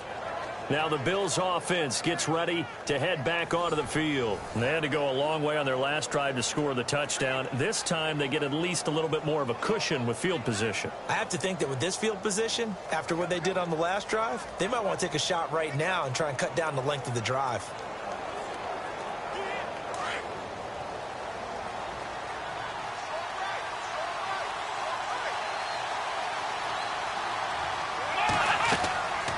They'll start the drive with a carry by McCoy.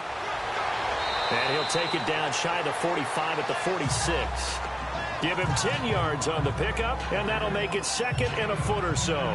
Now, I'm guessing you'd say this is kind of the key here. Grind out some yardage, work on that clock, see if you can continue to tick it down. Definitely, you want to bleed things out at this point, right? Continue to possess the football, gain some yardage, and put the onus on the defense. Do they have to use timeouts? What are they going to do to stop you? You're taking charge. Come on, let's go. Grand 38. Grand 38. They'll run it now out of the gun. And this carry not as productive. He's swallowed up at the line of scrimmage.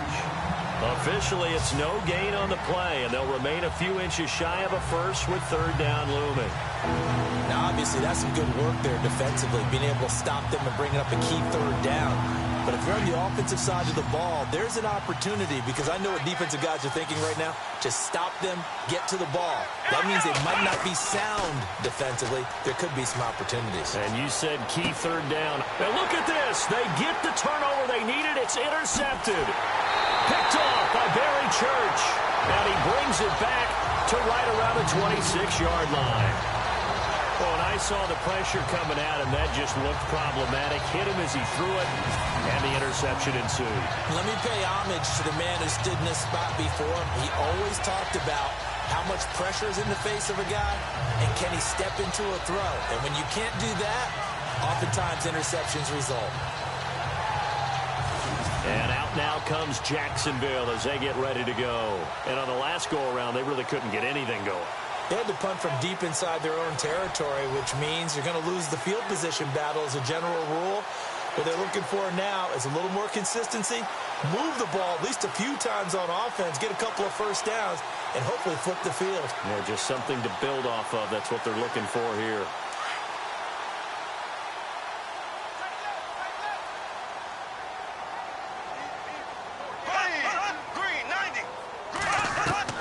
So after the INT, it's Bortles. Over the middle, the connection to Hearns. And he takes this one just shy of midfield all the way to the 49 of the play. Right after the turnover, they come out throwing. And that means it's a sudden change situation. We used to practice it on defense. Sudden change, get out there, stop the offense. But you typically run out there a little bit unsettled. I think that's why he came right out throwing the football, hoping to catch him off balance. And he did.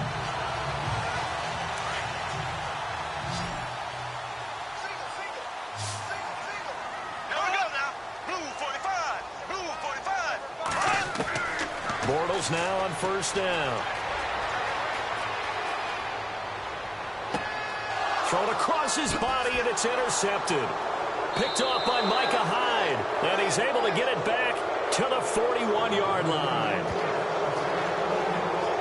And, Brandon, this is a real nice job defensively of getting inside a quarterback's head and figuring out, okay, where's he going with the football? Because you can make an educated guess defensively, not all the time, but sometimes. And when you're right, you've got a decent chance of coming away with the football.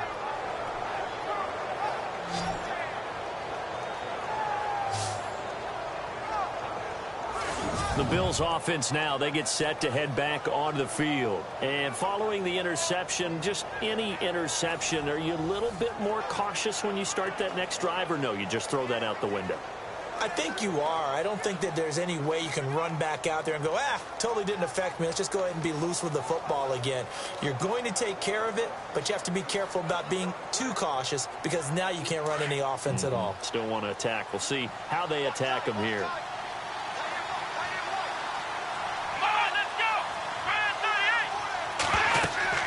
They'll run it now out of the gun. And he'll be brought down just shy of the 45. And give him 4 yards there. It'll be 2nd and 6.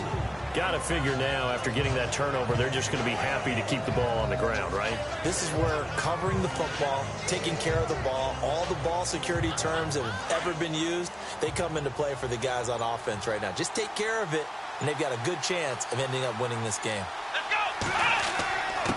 Here's McCoy. And he takes this one down all the way near the 30.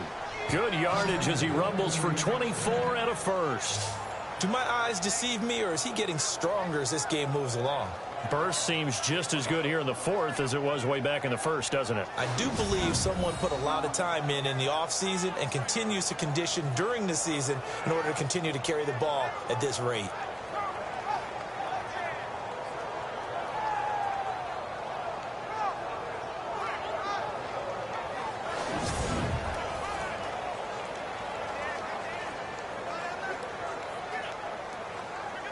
So after that big gain, let's see what else the offense has up its sleeve.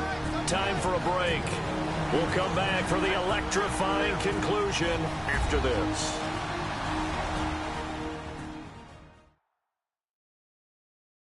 So it's Bills football here as we get you reset.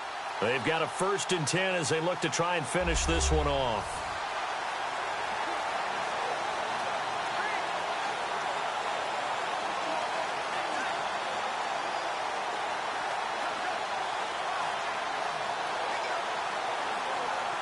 So here we go, 1st and 10 now.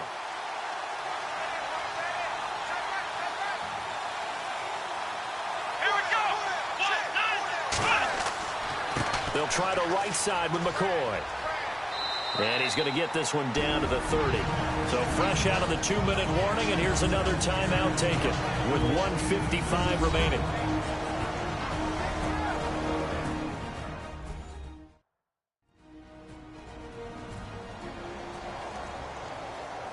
So the defense had a chance to catch their breath, and now they're back out and ready.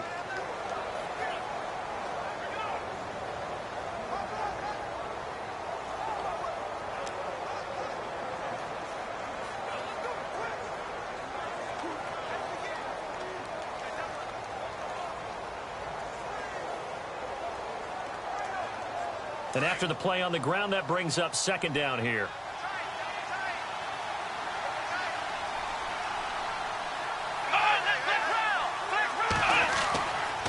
Now McCoy.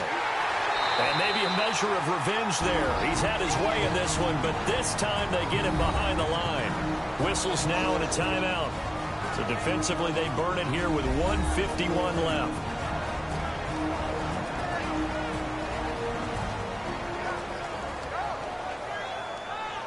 So a defensive timeout, chance to regather, regroup, and get set as we resume action.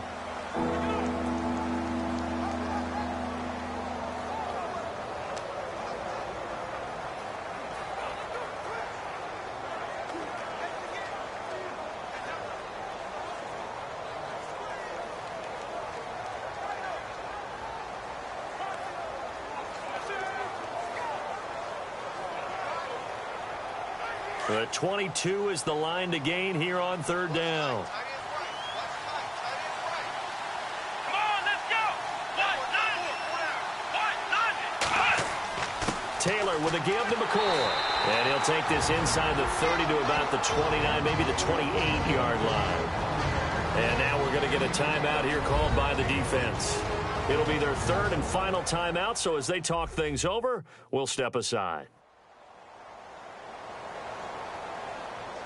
And now following that timeout, the defense back out onto the field.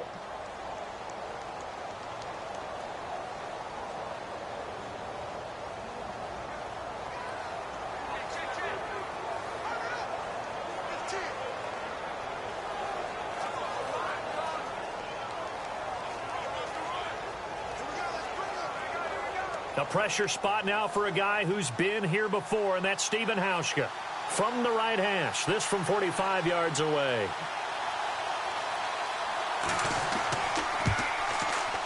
And Hauschka's kick is good.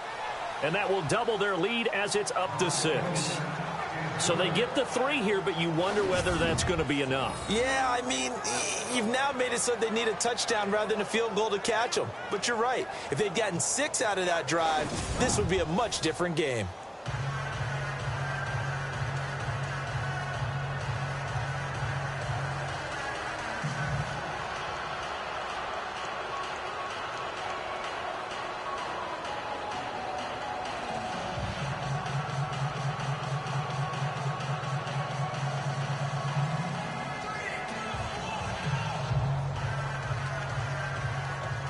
Now after the made field goal, Hauschka back out onto the field to kick it away. That'll be taken in the end zone. And he'll probably wish he'd reconsidered here. It will cost him 10 yards as he's down at the 15. Well, conventional football 101, tells us if you don't get it back to the 20-yard line on a kickoff return, that's a disappointment. But some of these teams, special teams coaches, with approval by the head coach, they give them full authority to go ahead and bring it out and try to be aggressive. Almost what we call the green light, red light theory. Green light means go, red light means stop. Looks like he had green on that play.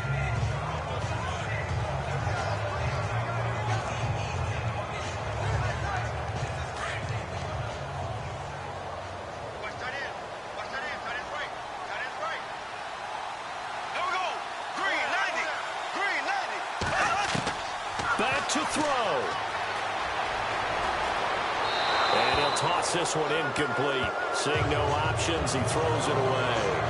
Work with me, partner. Take a deep breath, because that's what they're doing down the field now. That incompletion allowed them to exhale a little bit. Get in the huddle, kind of scan the crowd, see if any celebrities are here. Relax a little bit as they start this big drive. So incomplete on first. Let's see what second down has in store. He's back to throw. And the hit jarred it loose. It's incomplete. So back-to-back incompletions, now 3rd and 10. And first things first, before you think about marching the ball down the field, you got to move the chains. You're exactly right. Got to get back into focus here. Get the first down. That's what's vital to them. Extra DB on the field for the Bills here on 3rd down. Yeah, maybe thinking pass.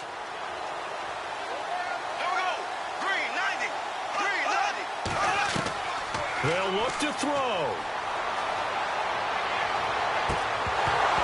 And he couldn't hang on to it through the contact. Incomplete. This defense looking impenetrable now. 3 straight incompletions. They're giving him nowhere to go with the football. Maybe a little frustrated back there. Oh, there's no doubt about it. When you've missed on 3 straight, there's going to be some frustration. But now he's got to make sure that that frustration is temporary, not lingering. Big throw coming up. Now Bortles got to have this one. Now a desperation throw deep downfield. And he knocks the ball away, and it falls incomplete. They had to go for it with such little time remaining, and it would appear the Bills are going to win the football game. So that one hurt. No timeouts left. Look at where the ball is on the field, Charles. I don't know if the fat lady's singing yet, but she's starting to hum a little bit, isn't she? You think she's doing scales at this point? I don't think there's any doubt about it, but they had to go for it. In this situation, with their timeout situation as well, they had to take the chance, try and get it done. They didn't, Now they're powerless to stop them, essentially. They need a big play somehow from their defense.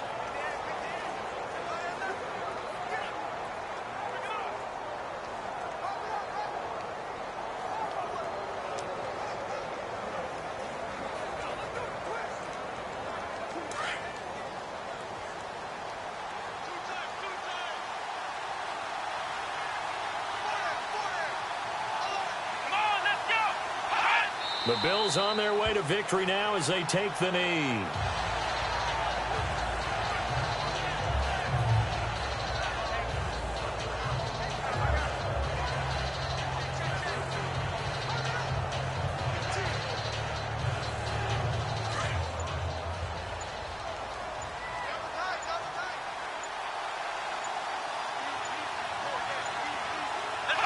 Taylor to a knee, and that ought to just about do it.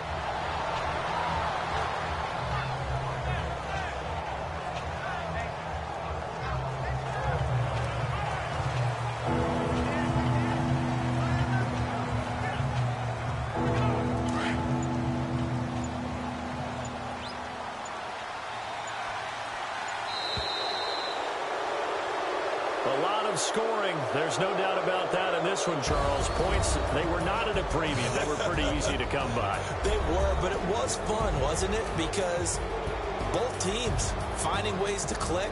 And you know people who love this game, they also love baseball games that are 14-11 with 3 or 4 home runs mixed in.